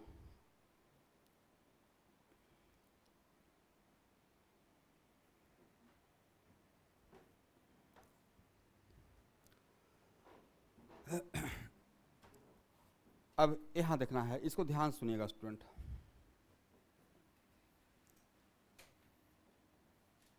Generally covalent bond में हम लोग एक ब्रिज बनाते हैं। ब्रिज का मतलब है कि यहाँ पे जो भी इलेक्ट्रॉन रहता है वो शेयरिंग में रहता है, किसी एक के पास रहता है या शेयरिंग में रहता है। एक हम लोग लाइन खींचते हैं, लाइन खींचने का मतलब क्या है कि यहाँ पे बॉन्ड पेयर ऑफ इलेक्ट्रॉन है और ये दोनों का म्यूचुअल शेयरिंग में है, करेक्ट है। लेकिन आयनिक बॉन्ड में क्या हो जाता है कि कंप्लीट ट्रांसफर कर देते हैं, कंप्लीट मतलब A प्लस और B माइनस, A प्लस और B माइनस। लेकिन समटाइम्स ऐसा होता है ना कि आपने किसी को कुछ दान में दिया, फिर अफसोस कर रहे हो, कुछ पैसा दे दिए, क्यों दे दिए, अब आप उस ताक में लगे हो थोड़ा ले लेते हैं देकर, ऐसा जनरली हो सकता है। वैसे हैं कि A प्लस और B माइनस अलग अलग है, कटायन और अनायन। कंप्लीट ट्रांसफर कर दिया लॉस और एक कंप्लीटली, यहाँ देखना है स्टूडेंट लास्ट बेंच, ये आएगा स्कूल के एग्जाम में, एक कंप्लीट लॉस और एक कंप्लीट गेन, करेक्ट है। तो ये बिल्कुल कटायन और अलग अलग सेपरेट हो गया, बट किसी तरीके से ये होते हुए भी अगर इसके बीच में थोड़ा सा ब्रिज बन रहा हो, थोड़ा सा क्या बन रहा हो, इस टाइप का अगर सिचुएशन क्रिएट हो रहा है और इस टाइप का सिचुएशन क्रिएट मतलब ये यहाँ से जो इलेक्ट्रॉन क्लाउड है उसको अपने तरफ खींच रहा है, एक ब्रिज बनाने की कोशिश कर रहा है, शेयरिंग करने की कोशिश कर रहा है। तो ऐसा काम किस में होता है? कोवलेंट बॉन्ड का नेचर है, कोवलेंट बॉन्ड का। तो एक्चुअल में क्या होता है यहाँ देखना है, सपोज कीजिए कि एक कटायन है, राइट, और ए अनायन है, ए एंड बी, करेक्ट। और इसका पॉजिटिव चार्ज इसके वैलेंस इलेक्ट्रॉन के इलेक्ट्रॉन क्लाउड, क्लाउड तो भी बोल ही सकते हैं, राइट, इसके इलेक्ट्रॉन क्लाउड को अपने तरफ पुल कर रहा है। क्वाइट ऑब्वियस है कि पॉजिटिव चार्ज नेगेटिव चार्ज में अट्रैक्शन होगा, पॉजिटिव चार्ज नेगेटिव चार्ज में अट्रैक्शन होगा। तो फॉर ए मोमेंट मान लेते हैं कि समझने के पॉइंट ऑफ व्यू से, समझने के पॉइंट ऑफ व्यू से कुछ देर के लिए यहाँ पे जो इलेक्ट्रॉन है उसको इलेक्ट्रॉन क्लाउड मान लीजिए, राइट, और यहाँ से इसको रबर भी मान सकते हो स्टूडेंट। तो अगर ये पॉजिटिव चार्ज का इफेक्ट नहीं रहेगा, ध्यान से समझिएगा, बहुत जगह आएगा, ठीक है। अगर ये पॉजिटिव चार्ज का इफेक्ट नहीं रहेगा तो ये इलेक्ट्रॉन क्लाउड एटम बी के चारों तरफ यूनिफॉर्मली डिस्ट्रीब्यूटेड रहेगा, there is no deformation of shape, spherically symmetrically distributed रहेगा। बट एक क्या करेगा, मान लेते हैं कि अगर आपको बोल दिया कि देखो भाई यहाँ पे एक हम लोग स्पेशल टाइप का रिंग बनाते हैं, इलेक्ट्रॉन रिंग, बोल तो सकते ही हैं, कहीं पे मिलेगा तो देख लेंगे, राइट। इलेक्ट्रॉन रिंग है, किसका रिंग है, और यहाँ पे हम लोग पॉजिटिव चार्ज दे दिए, तो रिंग का शेप ऐसा ही रहेगा या थोड़ा इसके तरफ चला जाएगा, अट्रैक्ट होगा। डिट्टो सेम सिचुएशन यहाँ पे है। अब एक मिनट, ऐसा तो नहीं सोच रहे हैं कि सर उल्टा क्यों नहीं बात बोल रहे हैं कि यहाँ का इलेक्ट्रॉन इस पॉजिटिव चार्ज को के शेप को डिफॉर्म कर दे। तो पॉजिटिव चार्ज कहीं पे सुने, पॉजिटिव चार्ज के शेप का डिफॉर्मेशन, पॉजिटिव चार्ज कहाँ रहेगा, न्यूक्लियस में, न्यूक्लियस को डिफॉर्म करेंगे या इलेक्ट्रॉन क्लाउड को, इलेक्ट्रॉन क्लाउड को, करेक्ट है। दैट्स वाई इसका शेप का डिफॉर्मेशन नहीं होगा, किसका शेप का डिफॉर्मेशन होगा, इसका होगा, करेक्ट है। पूरा मैकेनिज्म ही समझा देता हूँ फजन रूल का।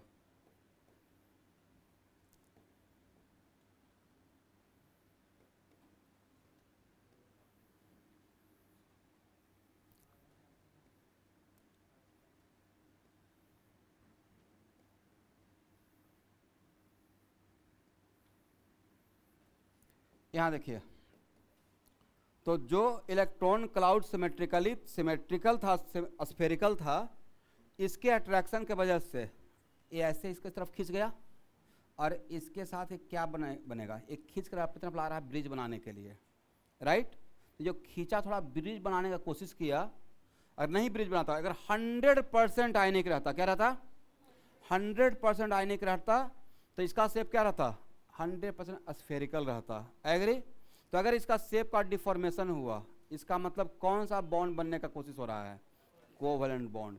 दिस इज द ओनली वजह कि अकॉर्डिंग टू फजन्स रूल कोई भी आयनिक बॉन्ड 100% आयनिक नहीं होता है। और यहाँ जो एक कैरेक्टर डेवलप हुआ, इसी कैरेक्टर को हम लोग क्या बोलेंगे, कोवैलेंट बॉन्ड, कोवैलेंट कैरेक्टर, क्या बोलना है। बट मैंने ये नहीं बोला कि अब 100% कोवैलेंट बॉन्ड ही बन जाएगा, मैंने ये नहीं बोला कि 100%, बट थोड़ा तो कोवैलेंट कैरेक्टर आ गया, राइट। एक मिनट, ये डायग्राम बनाइए, बहुत इंपॉर्टेंट है।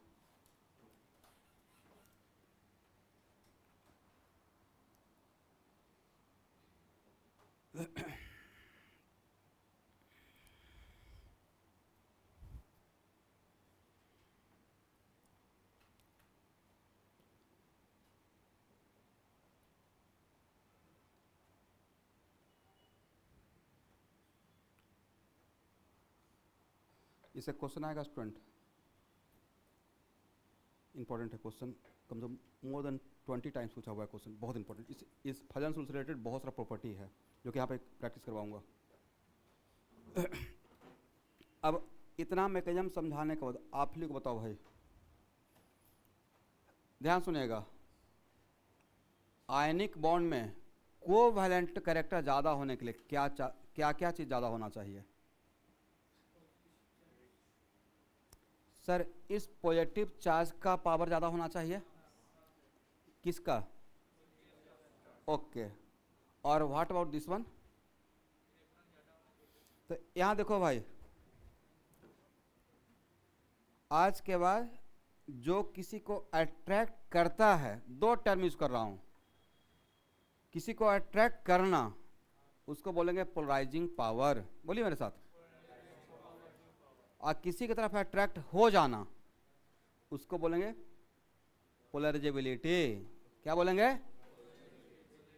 तो यहाँ पे अट्रैक्ट कौन कर रहा है, इसका से ये तो डिफॉर्म होकर जाएगा नहीं, तो हम लोग कटायन के लिए फजन्स रूल में कटायन के लिए जो टर्म पावर यूज करेंगे वो पावर यूज करेंगे पोलराइजिंग पावर, बोलिए यस। और अट्रैक्ट कौन होने जा रहा है, ये तो नहीं जाएगा, बस ये अट्रैक्ट करेगा, इसका शेप डिफॉर्मेशन नहीं होगा।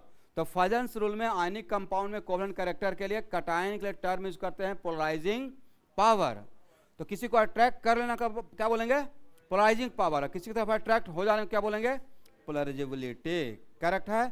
तो कटायन, आयनिक कंपाउंड में कटायन का कौन सा पावर रहेगा, पोलराइजिंग पावर, इलेक्ट्रॉन क्लाउड को अट्रैक्ट कर रहा है। और अनायन के लिए कौन सा टर्म यूज करेंगे, पोलराइजेबिलिटी, क्योंकि इसके तरफ अपना शेप इलेक्ट्रॉन क्लाउड लेकर जा रहा है, करेक्ट है। एक मिनट, तो आयनिक कंपाउंड में कोवैलेंट कैरेक्टर ज्यादा होने के लिए कौन कौन सा पावर होना चाहिए, पोलराइजिंग पावर ऑफ कटायन ज्यादा होना चाहिए, और पोलराइजेबिलिटी ऑफ अनायन भी ज्यादा होना चाहिए। ये अट्रैक्ट भी ज्यादा करे और ये अट्रैक्ट ज्यादा हो जाए। तो पहले हम लोग कटायन का बात करते हैं। एक मिनट, ये दो बात समझ, सारा बात लिखा दूंगा, पहले एकदम सजा के लिखा देंगे, बहुत इंपॉर्टेंट है। बोलो भाई, अनायन का पोलराइजेबिलिटी कब ज्यादा होगा, अनायन का शेप ऑफ डिफॉर्मेशन होने का चांस कब ज्यादा रहेगा। नहीं, इसको भूल जाइए, इसके बारे में पहले बात करते हैं। जब इस पे इलेक्ट्रॉन क्लाउड ज्यादा, पहला ऑप्शन 1 यूनिट निगेटिव हो और 2 यूनिट निगेटिव हो, तो इलेक्ट्रॉन डेंसिटी ज्यादा, तो इसका पोलराइजेबिलिटी ज्यादा, बोलिए यस। लेकिन एक minute, let me finish. Suppose कीजिए कि इलेक्ट्रॉन क्लाउड, अनायन का इलेक्ट्रॉन क्लाउड खुद के न्यूक्लियस से अगर टाइटली बॉन्डेड रहेगा, खुद के न्यूक्लियस से अगर टाइटली बॉन्डेड है तो दूसरे के न्यूक्लियस की तरफ कम अट्रैक्ट होगा, दूसरे के न्यूक्लियस की तरफ। इसका मतलब ये हुआ कि अगर अनायन का साइज छोटा रहेगा, अनायन का साइज अगर छोटा रहेगा, तो अनायन का साइज अगर छोटा रहेगा, इसका मतलब हुआ कि अगर वैलेंस इलेक्ट्रॉन बी का, अनायन का वैलेंस इलेक्ट्रॉन, ये नेगेटिव चार्ज कहाँ रहेगा स्टूडेंट? आउटर मोस्ट और वैलेंस सेल में रहेगा। तो वैलेंस सेल खुद के न्यूक्लियस के साथ जितना पास रहेगा उतना ही अपने न्यूक्लियस के साथ ज़्यादा अट्रैक्टेड रहेगा। अपने न्यूक्लियस के साथ जितना ज़्यादा टाइटली बॉन्डेड रहेगा तो उसका शेप, दूसरे के साथ अट्रैक्शन का चांस कम बनेगा, उसका शेप ऑफ डिफॉर्मेशन कम होगा। दिस द ओनली वजह कि अनायन का पोलरिटी ज़्यादा होने का चांस तब रहेगा जब इसका साइज बड़ा हो। क्या ज़्यादा हो? साइज बड़ा। पहला कंडीशन ये रहेगा कि साइज बिगर होना चाहिए। साइज बड़ा रहेगा तो क्या होगा? खुद के न्यूक्लियस से ज़्यादा डिस्टेंस पर रहेगा इसका वैलेंस इलेक्ट्रॉन, और खुद के न्यूक्लियस से अगर ज़्यादा डिस्टेंस पर रहेगा तो खुद के न्यूक्लियस के साथ लूजली बॉन्डेड रहेगा, तो इसका दूसरे के साथ अट्रैक्ट होने का टेंडेंसी ज़्यादा रहेगा। दूसरा क्या रहना चाहिए? इस पर इलेक्ट्रॉन का डेंसिटी ज़्यादा होना चाहिए। लाइक फॉर एग्जांपल, किसी अनायन पे 1 निगेटिव है, किसी अनायन पे 2 निगेटिव है, किसी अनायन पे 3 निगेटिव है, तो निगेटिव चार्ज ज़्यादा तो इलेक्ट्रॉन डेंसिटी ज़्यादा, इलेक्ट्रॉन क्लाउड ज़्यादा, इलेक्ट्रॉन क्लाउड ज़्यादा तो क्वाइट ओबेसिस का अट्रैक्शन ज़्यादा, राइट। कटायन के लिए क्या रहना चाहिए स्टूडेंट? कटायन का पोलराइजिंग पावर ज़्यादा होना चाहिए। पोलराइजिंग पावर कब ज़्यादा होगा? एक लाइन लिखो student.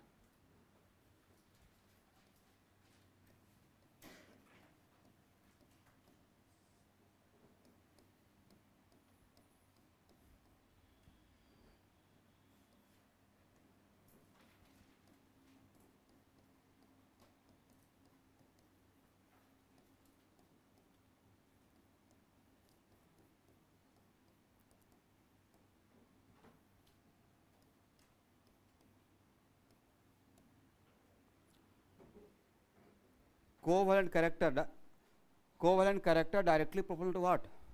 Polarising power of cation. Polarizing power लिखे हैं तो किसके लिखे हैं? कटायन के लिए। एंड कोवैलेंट कैरेक्टर किसमें? कोवैलेंट कैरेक्टर आयनिक बॉन्ड में। Covalent character directly proportional to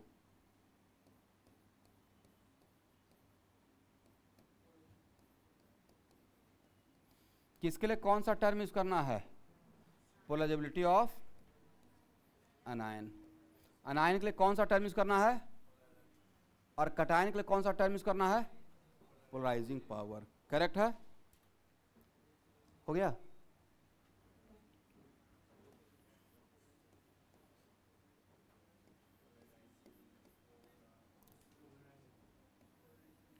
यहां देखना है, एक मिनट।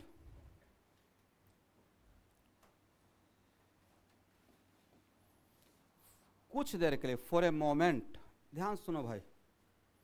ऐसे मान लीजिए, ये बहुत अर्ली स्टेज है बट फिर भी आप ये सब क्लास 12th में जाइएगा तो सीखिएगा, पढ़िएगा। मान लेते हैं कि एक कोई स्फीयर है, राइट, और इस स्फीयर पे 1 माइक्रो कूलम चार्ज दिया हुआ है, और ये चार्ज सपोज कीजिए हाइपोथेटिकली कि ये चार्ज स्फेरिकल सरफेस पे फैला हुआ है, डिस्ट्रीब्यूटेड है। If this positive charge distributed over the surface, right, और जिसका रेडियस r1 है, और यहाँ पे चार्ज कितना है? q1, करेक्ट है? तो q1 बाई 4 पाई r1 का स्क्वायर, इसको क्या पढ़ेंगे स्टूडेंट? बोले charge by area, charge by, और चार्ज बाई एरिया को क्या पढ़ेंगे? Charge, surface charge density, surface charge, और सरफेस चार्ज डेंसिटी ही यहाँ पे पोलराइजिंग पावर है। सरफेस चार्ज डेंसिटी ही यहाँ पे क्या है? अब पोलराइजिंग पावर को हम लोग साइज से इंडिकेट करेंगे। किससे? एक टर्म यूज करते हैं, कुछ दूसरा टर्म भी यूज कर सकते हैं, मैं उससे दिखा रहा हूँ, ठीक है। इसका मतलब मोर और लेस पोलराइजिंग पावर क्या है? Charge by area, charge by area, correct है। तो यहाँ पे भी अमाउंट ऑफ चार्ज अगर सेम है और इसका रेडियस r2 है, बोलो भाई किसका positive charge surface charge density ज़्यादा होगा? यहाँ पे चार्ज दोनों जगह पे सेम रखा, बट इसका एरिया बढ़ा दिया, तो एरिया बढ़ा देंगे तो क्या रहेगा? इसको क्या पढ़ेंगे? Charge per unit area. ऐसे भी क्या पढ़ेंगे? Charge per unit area. और चार्ज पर यूनिट एरिया ज़्यादा तो पोलराइजिंग पावर ज़्यादा, और चार्ज पर यूनिट एरिया कम तो पोलराइजिंग पावर कम। इसका मतलब क्या हो गया? इसका मतलब हो गया स्टूडेंट, यहाँ ध्यान से देखना है,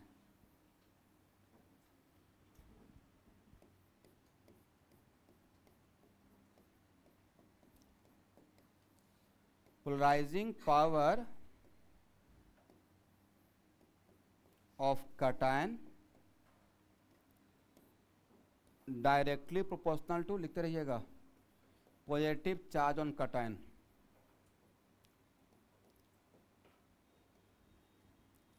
polarizing power of cation directly proportional to positive charge on cation,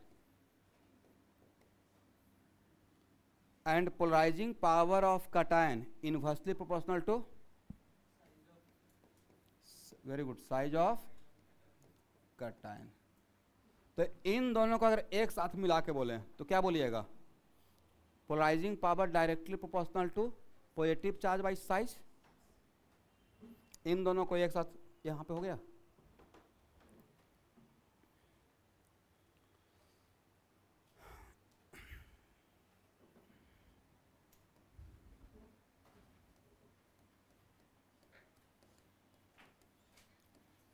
polarizing power of cation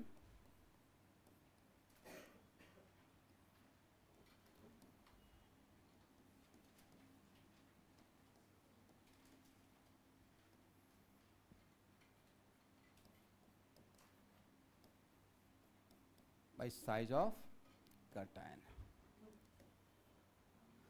इसका मतलब कोवैलेंट कैरेक्टर, यहाँ देखना है स्टूडेंट, कोवैलेंट कैरेक्टर अगर आयनिक कंपाउंड में देखना है तो आपको दोनों का नॉलेज होना चाहिए, because covalent character directly proportional to what? Polarizing power, और covalent character also directly proportional to what? Polarizability. तो कटायन के लिए पोलराइजिंग पावर का ग्रिप होना चाहिए, समझना पड़ेगा, और अनायन के लिए पोलराइजिबिलिटी क्या समझना पड़ेगा? पोलराइजिबिलिटी। किसी को अट्रैक्ट कर लेना क्या बोलेंगे आज के बाद? Polarising power. अट्रैक्ट हो जाना पोलराइजिबिलिटी, करेक्ट है। और तो फजल सूत्र में पोलराइजिंग पावर का टर्म किसके लिए यूज करेंगे? कटायन के लिए। अब पोलराइजिबिलिटी का टर्म किसके लिए यूज करेंगे? नीट में भर भर के क्वेश्चन आया हुआ है फजल सूत्र से, ठीक है। हो गया भाई। देखो जो टॉपिक इंपॉर्टेंट रहेगा उस पर टाइम लेंगे, क्योंकि वहाँ से क्वेश्चन आते रहेगा नहीं, ऑलरेडी बहुत बार आया हुआ है। इससे मेल्टिंग पॉइंट भी रिलेटेड है, थर्मल स्टेबिलिटी भी रिलेटेड है। फॉर एग्जांपल एग्जैक्टली आप यकीन करो भाई, सुबह के क्लास में ही 12th क्लास के एक बच्चे को, उनका नाम भी मैं बता रहा हूँ, प्रियांशु, एक क्वेश्चन लेकर आए हुए थे, यहाँ पर बैठे हुए हैं, बैठे रहते हैं। तो उनका था मेटल कार्बोनेट का, बताया ना, ऑल 81 मेटल कार्बोनेट। क्या आपको पढ़ाए थे? All 81 metal carbonate decompose on heating except alkali metal carbonate except lithium. तो क्वेश्चन मिक्स करके दिया हुआ था 4 कार्बोनेट, और उसमें एक अल्कली मेटल का था पोटेशियम कार्बोनेट, और बाकी 3 था अल्कलाइन अर्थ मेटल का, और उन चारों का थर्मल स्टेबिलिटी का ऑर्डर पूछा गया था, और उस क्वेश्चन का आंसर फॉजन्स रूल के अकॉर्डिंग देंगे। एक तो आंसर हम लोग जो रटे हुए हैं ऑल 81, तो पोटेशियम कार्बोनेट का अल्कली मेटल का कार्बोनेट सिर्फ लिथियम को छोड़कर हाईली स्टेबल होता है, तो पोटेशियम कार्बोनेट तो सबसे आगे निकल जाएगा, अब बाकी 3 का फजल्स रूल के अकॉर्डिंग। तो पूरा नॉलेज रखने के बाद वैसे ही 2019 का उन्होंने एक एडवांस का क्वेश्चन पूछा, 2017 का सॉरी, कोऑर्डिनेशन कंपाउंड का, और उस क्वेश्चन में कोऑर्डिनेशन कंपाउंड भी था और सॉल्ट टेस्ट भी था। सॉल्ट टेस्ट बनते हैं ना, क्वालिटेटिव एनालिसिस, और उसमें थोड़ा अगर एक हिंट मिलता, एडवांस का क्वेश्चन ऐसे ही रहता है स्टूडेंट, वो मिक्स रहता है, कुछ कोऑर्डिनेशन का कॉन्सेप्ट रहेगा और उसके बाद उसमें मैग्नेटिक मोमेंट का भी वैल्यू दिया हुआ था 3 पॉइंट समथिंग। तो मैग्नेटिक मोमेंट का वैल्यू अगर 3 पॉइंट समथिंग है, मतलब नंबर ऑफ अनपेयर इलेक्ट्रॉन 3 है। इलेक्ट्रॉनिक कॉन्फिडेंस पढ़ाया हूँ। मैग्नेटिक मोमेंट याद होगा, फॉर्मूला क्या था, रूट/n×n+2 बोर मैग्नेटॉन, उसका भी हेल्प मिला वहाँ पे। तो इलेक्ट्रॉनिक कॉन्फ़िगरेशन, कोऑर्डिनेशन कंपाउंड, ये सब मिक्स करके क्वेश्चन था, 4 ऑप्शन में था भाई। ऐसे सोचो ना कि एडवांस का किसका क्वेश्चन है, IIT एडवांस का क्वेश्चन है। थोड़ा सा तारीफ करते हैं IIT एडवांस का, वर्ल्ड का थर्ड कह सकते हैं one of the toughest exam का क्वेश्चन है। तो अगर ऐसा रहेगा क्या कि बच्चा टाइप का क्वेश्चन देख कर बना दीजिए, और प्रॉपर 2 4 5 चैप्टर मिलकर मिक्स होकर क्वेश्चन आता है। सबसे थोड़ा थोड़ा कॉन्सेप्ट ही रहेगा, बट सबका एप्लीकेशन रहेगा। और उसमें मास्टर पॉइंट क्या था कि कलर, जैसे मैंने यहाँ पे एक क्लोराइड था और उसका कलर पिंक था, अगर वो कलर याद नहीं रहेगा तो क्वेश्चन नहीं बनता। उसमें था कि एक मेटल क्लोराइड है MCl2 डॉट समथिंग 6H2 वाट एवर, और कलर पिंक है। तो कलर मैं इनको दिखाया कि देखो भाई, फर्स्ट पेज में ही इनऑर्गेनिक केमिस्ट्री में मैं सारे आयंस का 20 से लेकर 30 जितना जिसका भी एटॉमिक नंबर है, कोबाल्ट वगैरह सबके आयंस का कलर मैं रट कर रखा था। तो जैसे ही मुझे याद है कि अच्छा कोबाल्ट का कलर शायद पिंक हो सकता है उसका क्लोराइड का, और जैसे ही आप गेस कर लो कोबाल्ट है, तब सारा क्वेश्चन का आंसर लग जाएगा बाकी। इसका मतलब सॉल्ट टेस्ट भी से वही क्वेश्चन था, कोऑर्डिनेशन कंपाउंड आगे पढ़ाएंगे क्लास 12th में, और उसके बाद इलेक्ट्रॉनिक बोर मैग्नेटिक मोमेंट का भी क्वेश्चन आ गया, और 4 ऑप्शन है और मल्टीपल चॉइस है। मतलब आप उसको ऐसे सोचिए कि IIT एडवांस का, हालांकि इसमें बहुत कम बच्चे IIT एडवांस के लिए सोच रहे होंगे कि 360 में जिनका 120 या 130 मार्क्स होता है, 130 मान लो, 130 मार्क्स भी है तो सिलेक्शन पक्का है आउट ऑफ 360, और उसका रैंक 3000 से 4000 के बीच में रहेगा। जबकि आज के डेट में IIT में सीट 10 जा रहा है। तो IIT एडवांस में 50% मार्क्स बहुत बड़ा मार्क्स होता है भाई। 360 में अगर 180 मार्क्स ले आए, इसका मतलब है कि आपका रैंक विद इन 2000 रहेगा, 2000 से नीचे। वहाँ पे ये नहीं कि एकदम 100% स्कोर करके आ गए हैं, 100% स्कोर कर गए तो आप भाई गॉड गिफ्टेड हो टैलेंट में, मतलब आप कमाल का दिमाग लेकर जब धरती पे आए हो, राइट। 360 पता चला 360 एक आध 2 बार ऐसा हुआ है, 1 और 2 टाइम्स IIT के एग्ज़ाम की हिस्ट्री में, कि 100 में 100% कोई लाया है। लेकिन टैलेंट का कमी नहीं है, जो 100 में 100 IIT एडवांस में लाया होगा वो MIT पहुंच गया होगा, डैम श्योर, क्लियर है।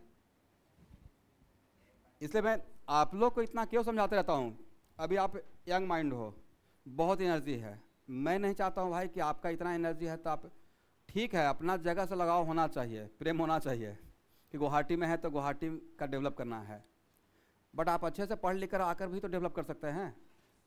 तो इतना एनर्जी है, इतना, जैसे फॉर एग्जांपल आप एम्स दिल्ली पहुंच गए तो खराब रहेगा, वहाँ से पढ़कर अच्छा डॉक्टर बन के यहाँ आइए, IIT कर लीजिए, बहुत ज़्यादा नॉलेज लेकर आइए, जगह को डेवलप कीजिए, आकर यहाँ सॉफ्टवेयर कंपनी खोलिए। अब पता चला नहीं मैं तो बिल्कुल यहाँ के अकॉर्डिंग ही रहूँगा, आगे बढ़ना ही नहीं है, तो ऐसा तो नहीं काम चलेगा भाई। नहीं लगता कि हेल्थ सेक्टर अभी बहुत कमी है, बहुत डेवलप करने का रिक्वायरमेंट है। अब जाके थोड़ा थोड़ा हॉस्पिटल है, बट फिर भी बहुत कमी है। अब बहुत सारा हॉस्पिटल ओपन हो रहा है, बहुत इंफ्रास्ट्रक्चर बन रहा है पिछले 10 साल में, बट फिर भी भाई बहुत अनसेचुरेशन है। चलिए यहाँ तक समझ में आ गया है, अब जल्दी से आंसर दो भाई। Lithium plus, sodium plus, potassium plus, rubidium plus, caesium plus, इन सारे कटायन का पोलराइजिंग पावर का ऑर्डर, सब में कॉमन क्या है, चार्ज कॉमन है, चार्ज क्या है, कॉमन है, साइज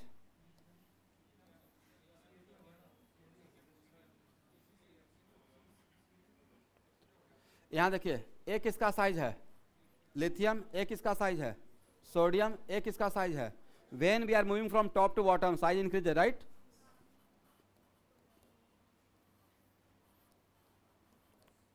तो यहाँ पे पोलराइजिंग पावर किससे कंट्रोल हो रहा है, चार्ज से या साइज से। तो पोलराइजिंग पावर का ऑर्डर क्या रहेगा, पोलराइजिंग पावर का ऑर्डर रहेगा lithium plus गेटन sodium plus गटन potassium plus गटन rubidium plus गटन caesium plus, ठीक है।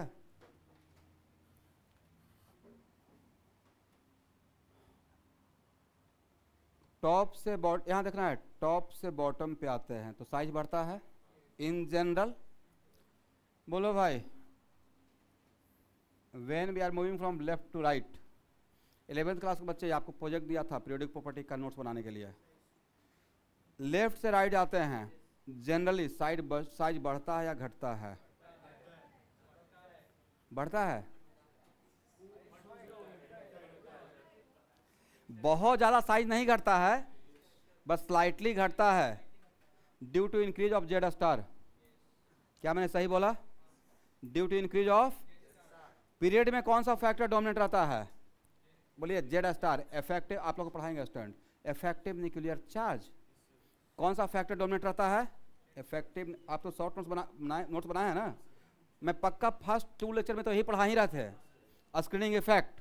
मैंने जो लेक्चर शेयर किया है तो उसमें पीरियड में क्या रहता है, जैसे ही लेफ्ट से राइट जाते रहते हैं तो जेड स्टार मतलब इफेक्टिव न्यूक्लियर चार्ज बढ़ने से आउटर मोस्ट इलेक्ट्रॉन क्लाउड को कॉन्ट्रैक्ट करता है, खींचता है अपने तरफ। तो लेफ्ट से राइट जाते हैं तो साइज क्या रहता है? बहुत ज़्यादा नहीं लेकिन फिर भी घटता है। और ऊपर से नीचे आते हैं तो साइज बढ़ता है। डोमिनेंट फैक्टर टॉप से बॉटम आता है, साइज क्यों बढ़ता है? Due to increase of principal quantum number. एक बड़ा सा ऑर्बिट ही बढ़ जाता है due to increase of what? Principal quantum. लेकिन सेम पीरियड में जाते हैं तो क्या आउटर मोस्ट ऑर्बिट चेंज होता है या वही रहता है? तो आउटर मोस्ट ऑर्बिट सेम रहता है बट जे स्टार बढ़ता है। करेक्ट है, ओके। सोडियम प्लस, यहां देखना है मैग्नीशियम 2 प्लस एल्युमिनियम 3 प्लस, इन तीनों में पोलराइजिंग पावर का ऑर्डर बताइए। और एक मिनट, इस क्वेश्चन का आंसर तो हम लोग इलेक्ट्रॉनिक कॉन्फ़िगरेशन में भी देख चुके थे। इलेक्ट्रॉनिक कॉन्फ़िगरेशन में एक टॉपिक पढ़ाए थे फर्स्ट लेक्चर में, आइसो इलेक्ट्रॉनिक सिस्टम। और आइसो इलेक्ट्रॉनिक सिस्टम के लिए क्या बताए थे कि in case of iso electronic system number of proton increases, size decreases. यहाँ पे अगर नहीं भी मैं पढ़ाता तब भी यहाँ से आंसर आ सकता था साइज का। बोलो भाई इसमें इलेक्ट्रॉन कितना? तो क्या बोल सकते हैं तीनों आयन आइसो इलेक्ट्रॉनिक है। और आइसो इलेक्ट्रॉनिक सिस्टम के लिए क्या बोला गया है? Proton increases, size decreases. Anyway, अरे यहाँ से समझना चाहते हैं यहाँ से समझ लीजिए, अदरवाइज सोडियम से एल्युमिनियम की तरफ जा रहे हैं तो कहाँ से कहाँ मूव कर रहे हैं? लेफ्ट से राइट मूव कर रहे हैं। और लेफ्ट से राइट मूव करेंगे तो साइज घटेगा। तो सबसे साइज का ऑर्डर क्या है?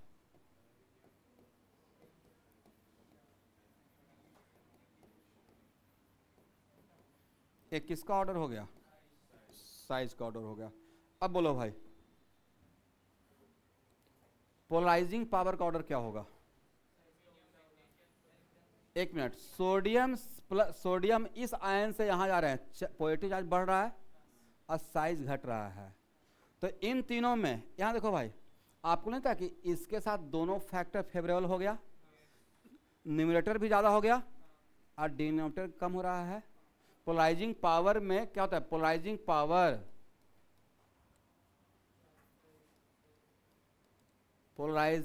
Power of cation, polarizing power of cation directly proportional to positive charge, सही है।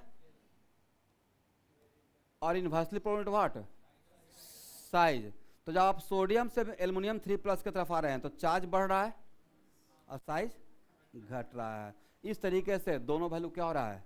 ओवरऑल वैल्यू बढ़ रहा है। तो अब इन तीनों में पोलराइजिंग पावर का ऑर्डर क्या रहेगा? सबसे ज्यादा पोलराइजिंग पावर किसका रहेगा? पक्का ना? एल्युमिनियम 3 प्लस, उसके बाद मैग्नीशियम 2 प्लस, उसके बाद लिख लीजिएगा, ये पोलराइजिंग पावर का ऑर्डर है।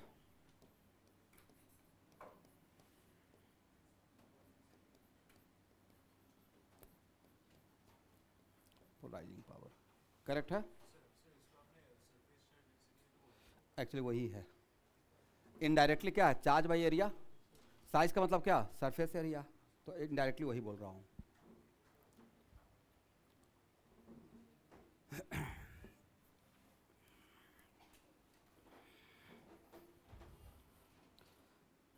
अब यहाँ देखना है भाई, इसको हटाएं।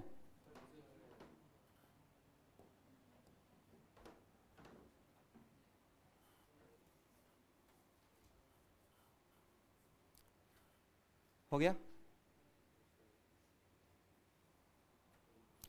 साथ साथ लिखते चलिएगा। इसको हटाएं student.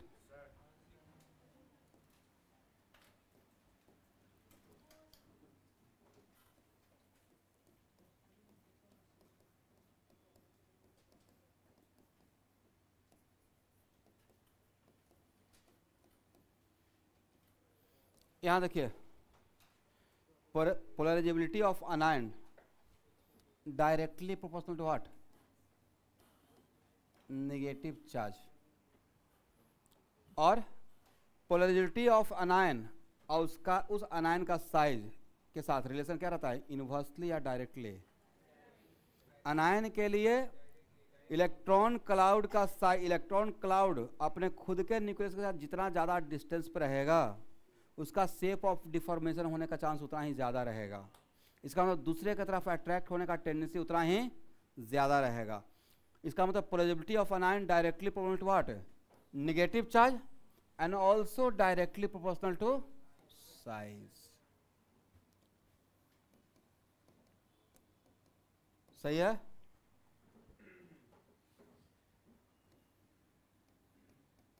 F minus Cl minus Br minus I minus. बोलो भाई, इन चारों अनायन में पोलराइजेबिलिटी का ऑर्डर क्या रहेगा? सब में कॉमन क्या है भाई? कॉमन फैक्टर से आंसर देंगे या अनकॉमन फैक्टर से? किससे आंसर देंगे? कॉमन फैक्टर से क्यों आंसर देंगे भाई? कॉमन तो कॉमन ही है। तो कॉमन क्या है दोनों में? सब में चार्ज, सब में 1 यूनिट नेगेटिव चार्ज है। अनकॉमन क्या है? फ्लोरीन से आयोडीन पे आ रहे हैं। सब लोग जागते रहो भाई। फ्लोरीन से आयोडीन पे आ रहे हैं तो we are moving from top to bottom. इसका मतलब सबसे बड़ा साइज किसका है? तो किसका वैलेंस सेल अपने खुद के न्यूक्लियस से सबसे ज़्यादा डिस्टेंस पर रहेगा? आयोडीन का। तो किसका वैलेंस इलेक्ट्रॉन क्लाउड खुद के न्यूक्लियस के साथ सबसे लूजली बॉन्डेड रहेगा? आयोडीन। तो उसका शेप ऑफ डिफॉर्मेशन होने का चांस सबसे ज़्यादा रहेगा। तो पोलराइजेबिलिटी का ऑर्डर क्या रहेगा? I minus. इतना आसान तो है स्टूडेंट, कुछ है ही नहीं। Order of polarisability.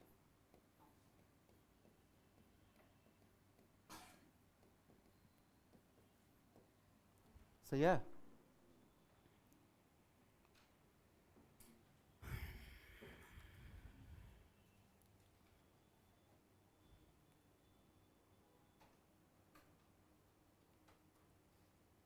इसको हटाएं।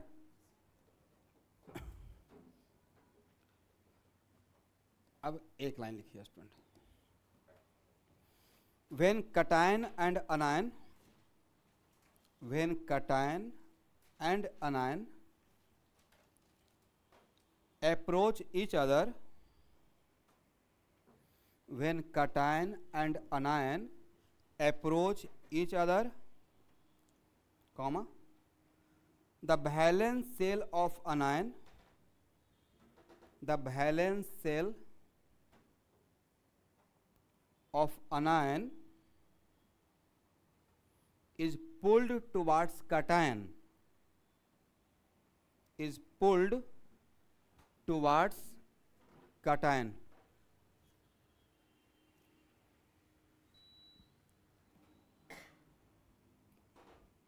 and hence shape of anion is deformed, and hence shape of anion is deformed.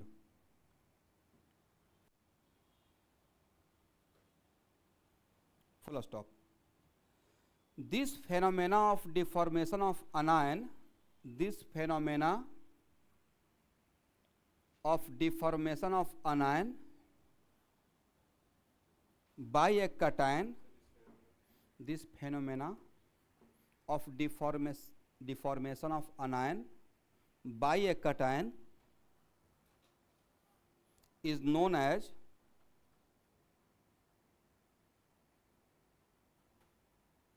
Polarisation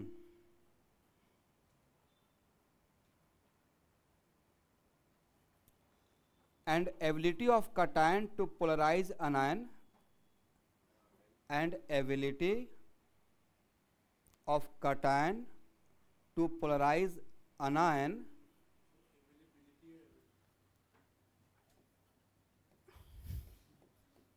देखो स्टूडेंट, मैं इंग्लिश का टर्म बहुत सोच कर मतलब बहुत संभल के बोलता हूँ, थोड़ा आप लोग कोऑपरेट कीजिएगा।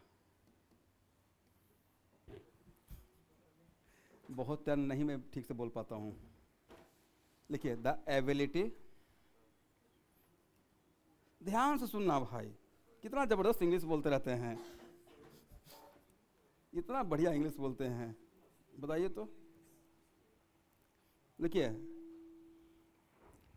The ability of cation to polarize anion, the ability of, थोड़ा मिला लीजिएगा खुद के तरफ से, समझिएगा सही, सेंस समझते रहिएगा। The ability of cation to polarize anion is called polarizing power of cation।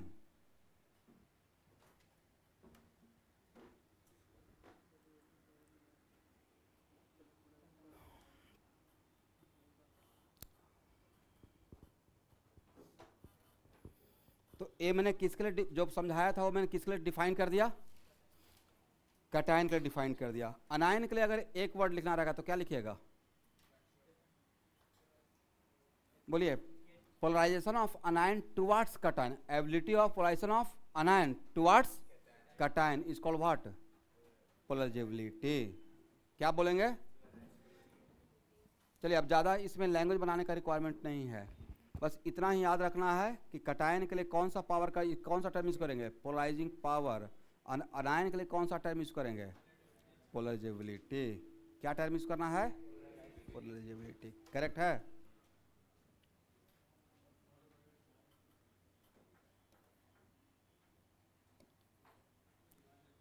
यहां देखना है स्टूडेंट,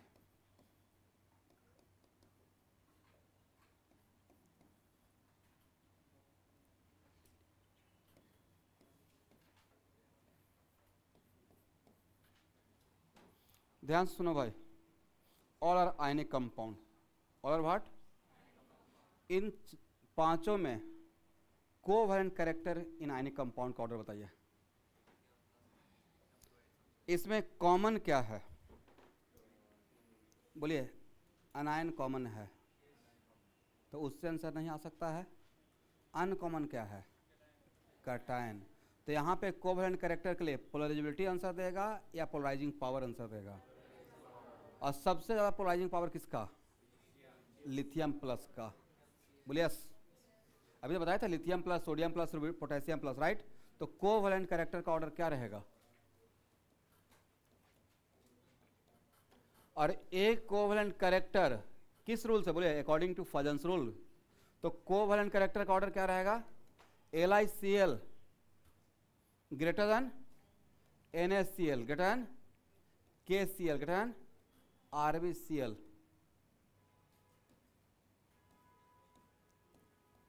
ग्रेटर देन, एक मिनट, तो कोवैलेंट कैरेक्टर का जस्ट उल्टा किसका ऑर्डर रहेगा? आयनिक कैरेक्टर। तो आयनिक कैरेक्टर का ऑर्डर क्या रहेगा स्टूडेंट? उल्टा कर दीजिए। एक इसका order, all are ionic compound, all are, but ionic compound में भी अगर कोवैलेंट कैरेक्टर, अगर LiCl में कोवैलेंट कैरेक्टर ज्यादा, तो क्वाइट ऑब्वियस है कि कोवैलेंट कैरेक्टर ज्यादा तो आयनिक कैरेक्टर कम, कोवैलेंट कैरेक्टर ज्यादा तो आयनिक कैरेक्टर कम रहेगा। तो आयनिक कैरेक्टर का ऑर्डर क्या रहेगा? लिखो स्टूडेंट, लिखिए।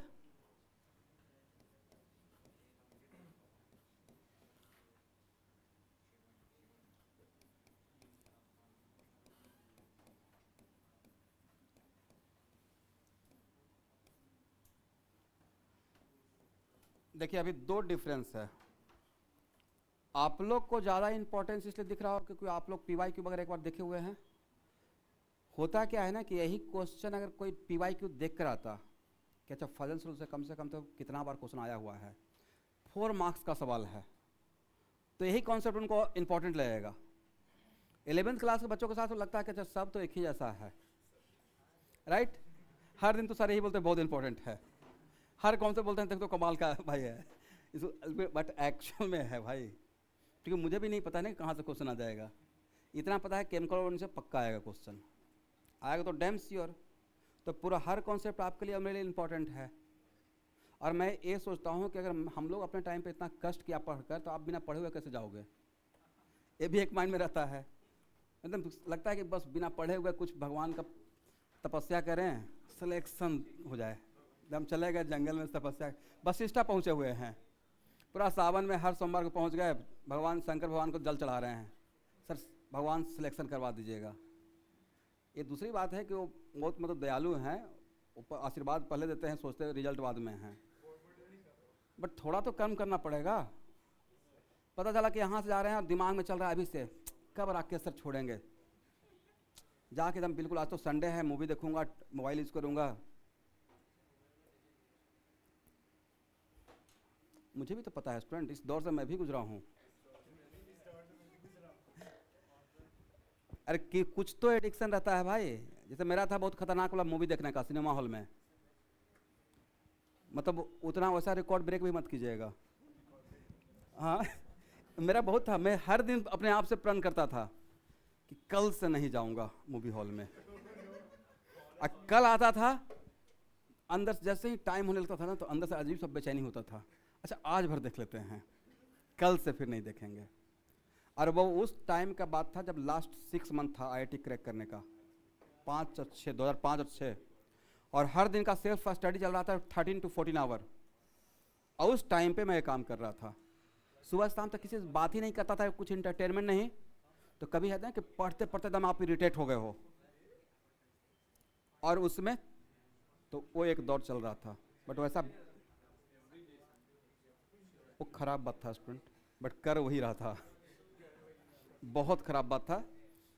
मतलब समटाइम्स आप सेम फेज में नहीं रहते हैं ना, जैसे आप लोग बोलते हैं ना सर फ्रस्ट्रेट हो गए, आपने सोचा था क्या कि 10th के बाद ऐसा लाइफ रहेगा, ये लोग 10th वाला लाइफ से कंपेयर 11th क्लास के बच्चे को तो बेचारा लगता है कि कभी कभी किसी कोई लोग को लगता होगा साइंस लेके कौन सा गुनाह कर दिया, ऐसा नहीं है।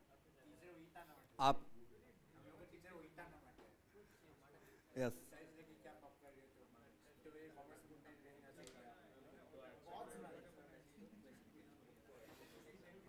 कॉमर्स भी लेते तो कॉमर्स का जो सबसे अपर पोस्ट है सीए क्रैक करना इतना आसान है, राइट? कहाँ पे लाइफ आसान है भाई? आरसी ले लेते हैं, हिस्ट्री ले लेते हैं, तो एपीएससी बीपीएससी या जो भी है यूपीएससी करना चाहते हैं वो आसान है, उसमें भी पढ़ना पड़ता, राइट? मान लेते हैं कि सबसे आसान काम आज के डेट में है रील बनाना राइट?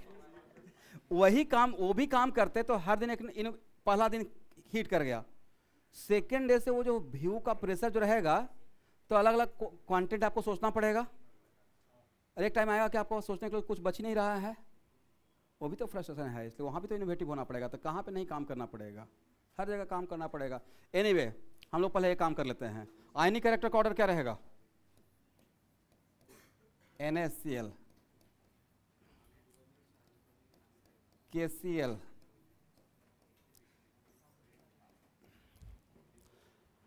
और थोड़ा सा स्टूडेंट जनरली 90% केस में इन जनरल क्या बोल सकते हैं? Ionic character directly proportional to melting point.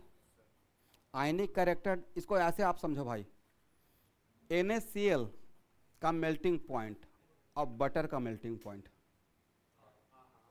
Butter का मेल्टिंग पॉइंट तो 50 डिग्री पे हो जाएगा, बट NaCl का 1000 डिग्री, राइट? इसका मतलब ये हुआ कि इन जनरल आयनिक बॉन्ड में स्ट्रॉन्ग बॉन्डिंग है, इसलिए करेक्ट है। इसका मतलब जनरली बोल सकते हैं कि आयनिक कैरेक्टर यहाँ पे melt directly proportional to what? Melting point. और ध्यान सुनो भाई, मेल्टिंग पॉइंट ज़्यादा तो ये बोल सकते हैं कि थर्मल स्टेबिलिटी ज़्यादा।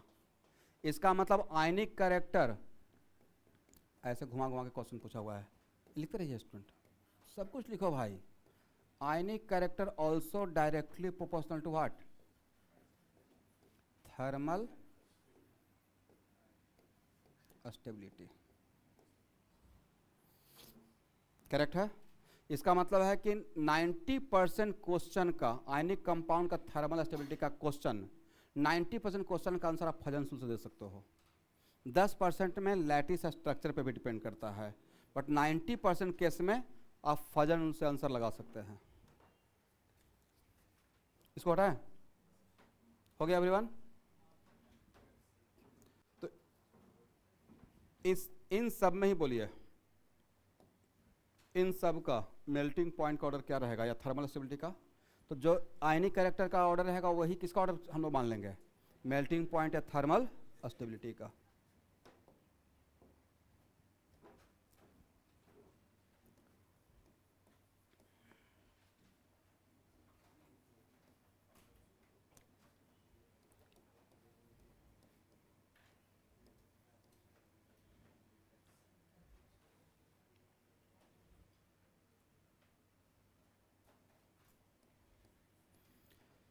इन सब में कोवलेंट कैरेक्टर का ऑर्डर बताइए।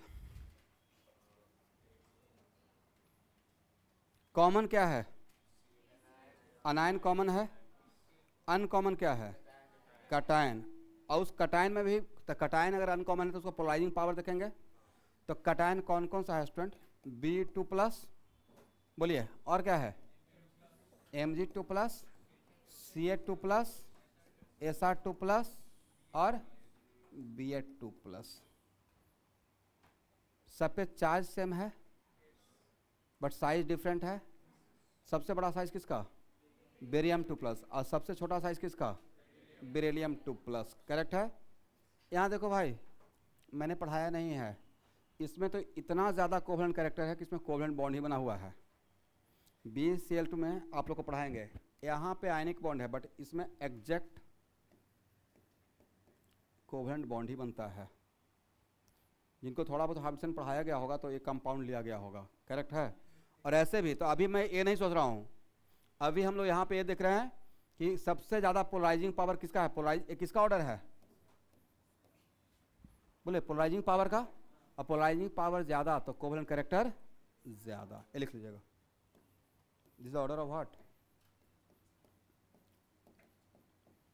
Polarising power. तो एक किसका ऑर्डर हो गया? Covalent character. कोवलेंट कैरेक्टर का मतलब मैं ये नहीं बोल रहा हूँ कि 100% कोवलेंट ही रहेगा, राइट? तो इसका जस्ट उल्टा ऑर्डर किसका रहेगा? लिखिए, आयनिक कैरेक्टर का ऑर्डर लिख लिए। और आयनिक कैरेक्टर का जो ऑर्डर रहेगा मोर और लेस वही किसका ऑर्डर रहेगा? मेल्टिंग पॉइंट और थर्मल स्टेबिलिटी का। BeCl2 less than what? MgCl2 less than CaCl2 less than BaCl2।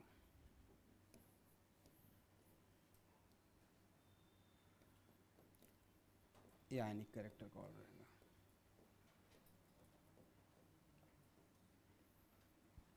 हो गया?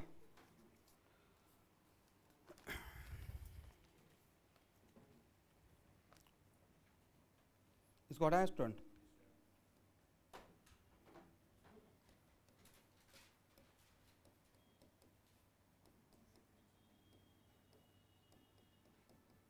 इन सब में कोवलेंट कैरेक्टर का ऑर्डर बताइए। कॉमन क्या है? कटायन। अनकॉमन क्या है? अनायन। तो अनकॉमन अनायन है तो अनायन के लिए कोवलेंट कैरेक्टर के लिए कौन सा पावर देखेंगे? पोलराइजिंग पावर या पोलराइजिबिलिटी? आप पॉजिटिव देखने के लिए यहाँ पे इसमें पॉजिटिव के लिए भी कौन सा फैक्टर कॉमन है? निगेटिव सेम है, तब देखेंगे साइज फैक्टर। सबसे बड़ा साइज किसका है? आयोडीन का। तो polarizability of anion also directly proportional to size and also और directly proportional to negative charge. तो यहाँ पे एक किसका ऑर्डर हो जाएगा? बोलिए, बोलो भाई, किसका ऑर्डर? ऑफ अनायन। अब पोलराइजिबिलिटी ऑफ अनायन और कोवलेंट कैरेक्टर इनवर्सली या डायरेक्टली था? डायरेक्ट।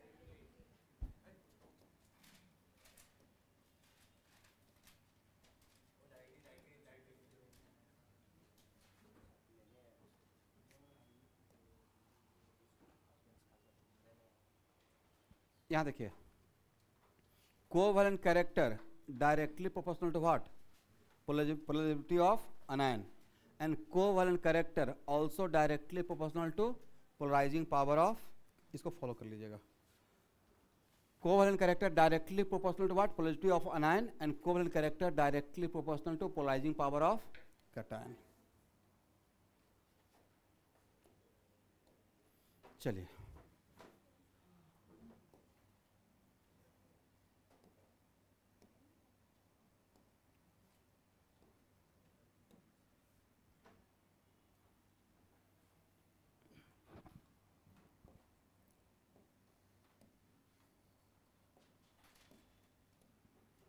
तो इन सब में कोवैलेंट कैरेक्टर का ऑर्डर क्या रहेगा एवरीवन?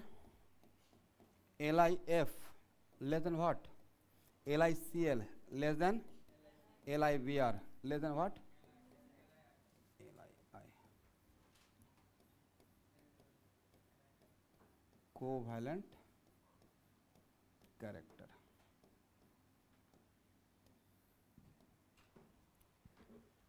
तो आयनिक कैरेक्टर का ऑर्डर क्या रहेगा? जस्ट उल्टा हो जाएगा, LiF greater than LiCl greater than LiVr greater than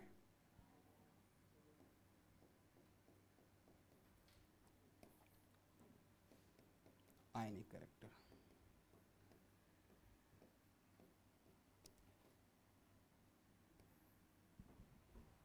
ठीक है,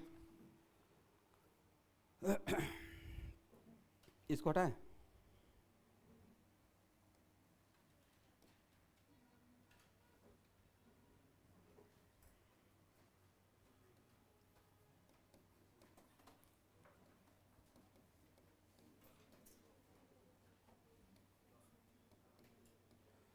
इन सब में कोवैलेंट कैरेक्टर का ऑर्डर बताइए।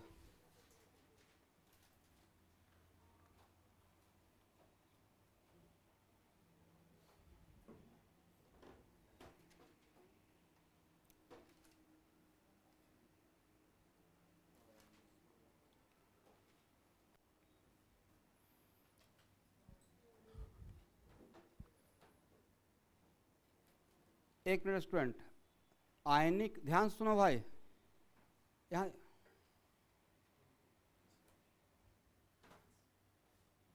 अगर आपको आयनिक बॉन्ड में कोवैलेंट कैरेक्टर खोजना है, आयनिक बॉन्ड में कोवैलेंट कैरेक्टर, करेक्ट है?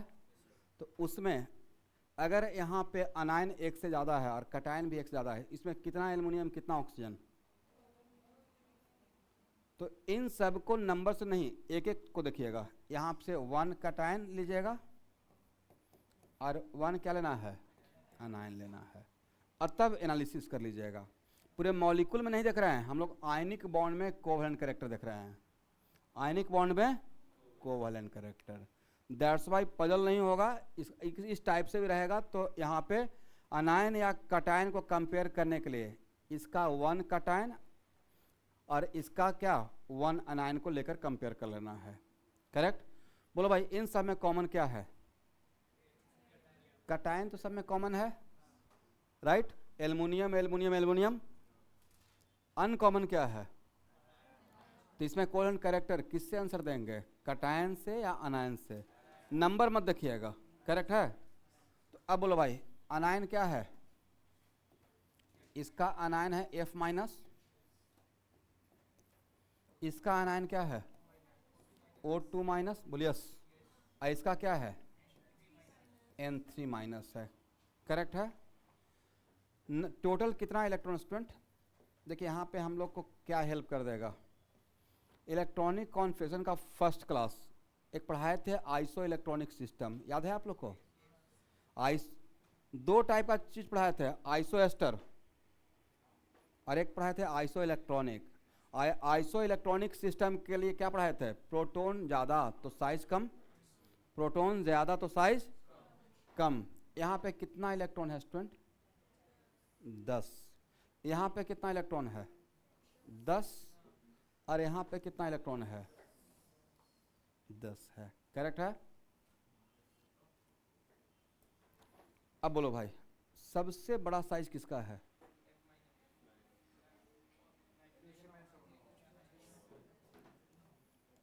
प्रोटॉन काउंट कीजिए, कितना? 9। इसमें कितना प्रोटॉन? 8। इसमें कितना प्रोटॉन? अब बोलो भाई, आइसो इलेक्ट्रॉनिक सिस्टम के लिए साइज का नंबर ऑफ प्रोटॉन के साथ क्या रिलेशन था? जहाँ तक मैं पढ़ाया था, नंबर ऑफ प्रोटॉन ज़्यादा तो साइज कम। ये किसके लिए था? आइसो इलेक्ट्रॉनिक सिस्टम के लिए। तो क्या बोल सकते हैं कि सब में इलेक्ट्रॉन सेम है, तो all this are what? Isoelectronic system. Size का ऑर्डर बताइए, सबसे बड़ा साइज किसका रहेगा? बोलिए। M3 minus greater than O2 minus greater than F minus. ये किसका ऑर्डर है? अब बताओ भाई, साइज का ऑर्डर तो निकाल लिए। नाइट्रोजन पे निगेटिव चार्ज भी ज़्यादा है, नाइट्रोजन पे यहाँ पे N पे निगेटिव चार्ज भी ज़्यादा है और साइज भी बड़ा है। और पोलरिटी ऑफ अनायन के लिए क्या क्या फैक्टर था? Polarity of anion directly proportional to charge, negative charge, and also directly proportional to what? Size. तो इस पर निगेटिव चार्ज भी ज़्यादा है और साइज भी बड़ा है, तो सबसे ज़्यादा पोलरिटी किसका होगा? यहाँ पे चार्ज और साइज कॉन्ट्राडिक्ट हो रहा है या सेम फेवर कर रहा है? ऐसा होता है कि हाँ, एक फैक्टर से चीज़ें बढ़ रहा है, दूसरे से घट रहा है, तो बोलेंगे दोनों फैक्टर अपोज कर रहा है। बट यहाँ पे निगेटिव चार्ज राइट और साइज दोनों पोलरिटी को घटा रहा है या दोनों एक साथ बढ़ा रहा है? बढ़ा रहा है। तो पोलरिटी का ऑर्डर क्या रहेगा student?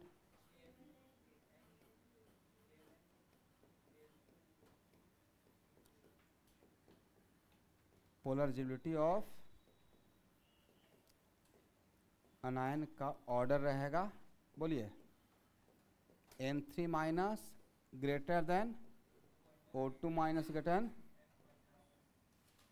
F minus.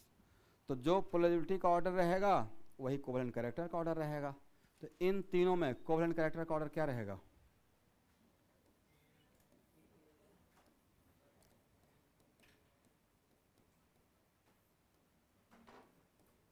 Covalent character. सही है? ओके, इसको हटाएं। हो गया everyone? What is the meaning of inert gas configuration? Helium को छोड़ दिया जाए तो इनर्ट गैस कॉन्फ़िगरेशन क्या होता है? वैसा कॉन्फ़िगरेशन जिसके आउटर मोस्ट ऑर्बिट में कितना इलेक्ट्रॉन हो जाए। एक और कॉन्फ़िगरेशन होता है जिसको बोलते हैं स्यूडो इनर्ट गैस कॉन्फ़िगरेशन। नाम सुने आप लोग?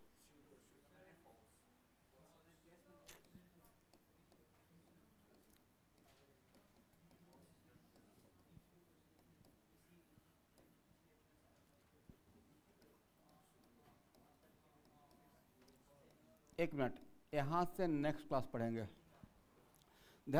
अब बस सुनते हुए चले जाइए।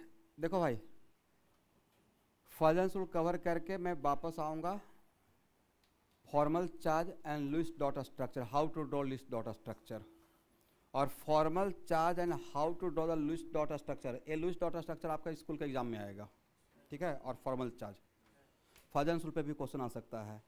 और इसके बाद मैं इन कर जाऊँगा मॉडर्न थ्योरी, बहुत इंपॉर्टेंट रहेगा, modern theory for covalent bond formation. और उसमें सबसे पहले क्या पढ़ाएंगे? VVT, valence bond theory. वहाँ पे सिखाएंगे ओवरलैपिंग ऑफ ऑर्बिटल, कैसे सिग्मा बॉन्ड बनता है, कैसे यस, या कैसे कोऑर्डिनेट बॉन्ड बनता है, और कैसे सिग्मा कोऑर्डिनेट बनता है, कैसे पाई कोऑर्डिनेट बनता है। और उसके बाद पढ़ाएंगे VVT के बाद ही आपको पढ़ाएंगे, ध्यान सुनो भाई, आप में से आपके कोई फ्रेंड और मॉस्को को ऐसे पूछ रहे थे कि सर ऐसे पढ़ाया जा रहा है कुछ MOT में, राइट? तो वहाँ पे ही पढ़ाएंगे LCAO, full form linear combination of atomic orbital, linear combination of atomic orbital. यहाँ से ही कॉन्सेप्ट क्लियर होगा, बॉन्डिंग ऑर्बिटल और एंटी बॉन्डिंग ऑर्बिटल। तो VVT के बाद टच करूँगा MOT, और MOT के बाद कहाँ जाएंगे? हाइब्रिडाइजेशन। और एक कवर करने के बाद पढ़ाएंगे special type of bonding like electron deficient bond, back bonding वगैरह, जो भी वहाँ पे एक स्टूडेंट डिस्कस कर रहे थे। तो जितना भी स्पेशल टाइप ऑफ बॉन्डिंग सबसे क्वेश्चन आता है, यहाँ पे ही कवर कर लेंगे ड्रैगो रूल। और वो कवर करने के बाद फिर डाइपोल मोमेंट, और डाइपोल मोमेंट में आपको पोलर, नॉन पोलर और उसके बाद एच बॉन्डिंग के बाद one Dar force of attraction, फिर वापस आएंगे आयनिक कंपाउंड में, बॉर्नहेवर साइकिल। मतलब अच्छा खासा टाइम लगेगा, बोलना तो आसान था, 5 मिनट बोल दिया। और 5 मिनट मेरा दिमाग कितना तेज चलता है। जैसे एक बार पढ़े रहेंगे, मैं डाइपोल में बोल रहा था, यकीन नहीं करोगे उतना बोलने में ही पूरा थ्योरी आ गया, मुझे क्या क्या पढ़ाना है। तो वैसे दिस इज द ओनली वजह मैं बोलता हूँ कि रिवीजन का टाइम पे मेक इट वेरी फास्ट, सीखने का टाइम पे आराम से सीखो। रिवीजन करने के टाइम पे इतना गट्स होना चाहिए कि 12 चैप्टर फिजिकल केमिस्ट्री का है तो 2 दिन पेज ही तो पलटना है भाई, टीचर के नोट्स को पलटना है, उसका उनका एग्जाम्पल को देखना है। अब मान लेते हैं कि आज अचानक से बोल दे कि इलेक्ट्रॉनिक कॉन्फ़िगरेशन का टेस्ट लूँगा, या आज अनाउंस करेंगे कल टेस्ट लूँगा, लेट अस सपोज, तो सर 1 दिन काफ़ी है। अब स्टूडेंट लोग क्या सोचता है कि दोबारा मैं एक 187 क्वेश्चन सर वाला बना के आएंगे असाइनमेंट, फिर कुछ कमाल कर देंगे, तो उतना बड़ा कमाल नहीं होता टेस्ट में। जस्ट डू द रिवीजन कीजिए और आ जाइए। कॉन्सेंट्रेशन का टेस्ट, तो जो आपको लेक्चर पढ़ाए हैं, नोट्स जो बनाए हैं, उसमें जो एग्जाम्पल बस उतना देख कर आइए, आपका एग्जाम बहुत बढ़िया जाएगा। तो आज के लिए इतना ही। आप लोग 15 मिनट का ब्रेक लेकर आइएगा और आप लोग जा सकते हैं।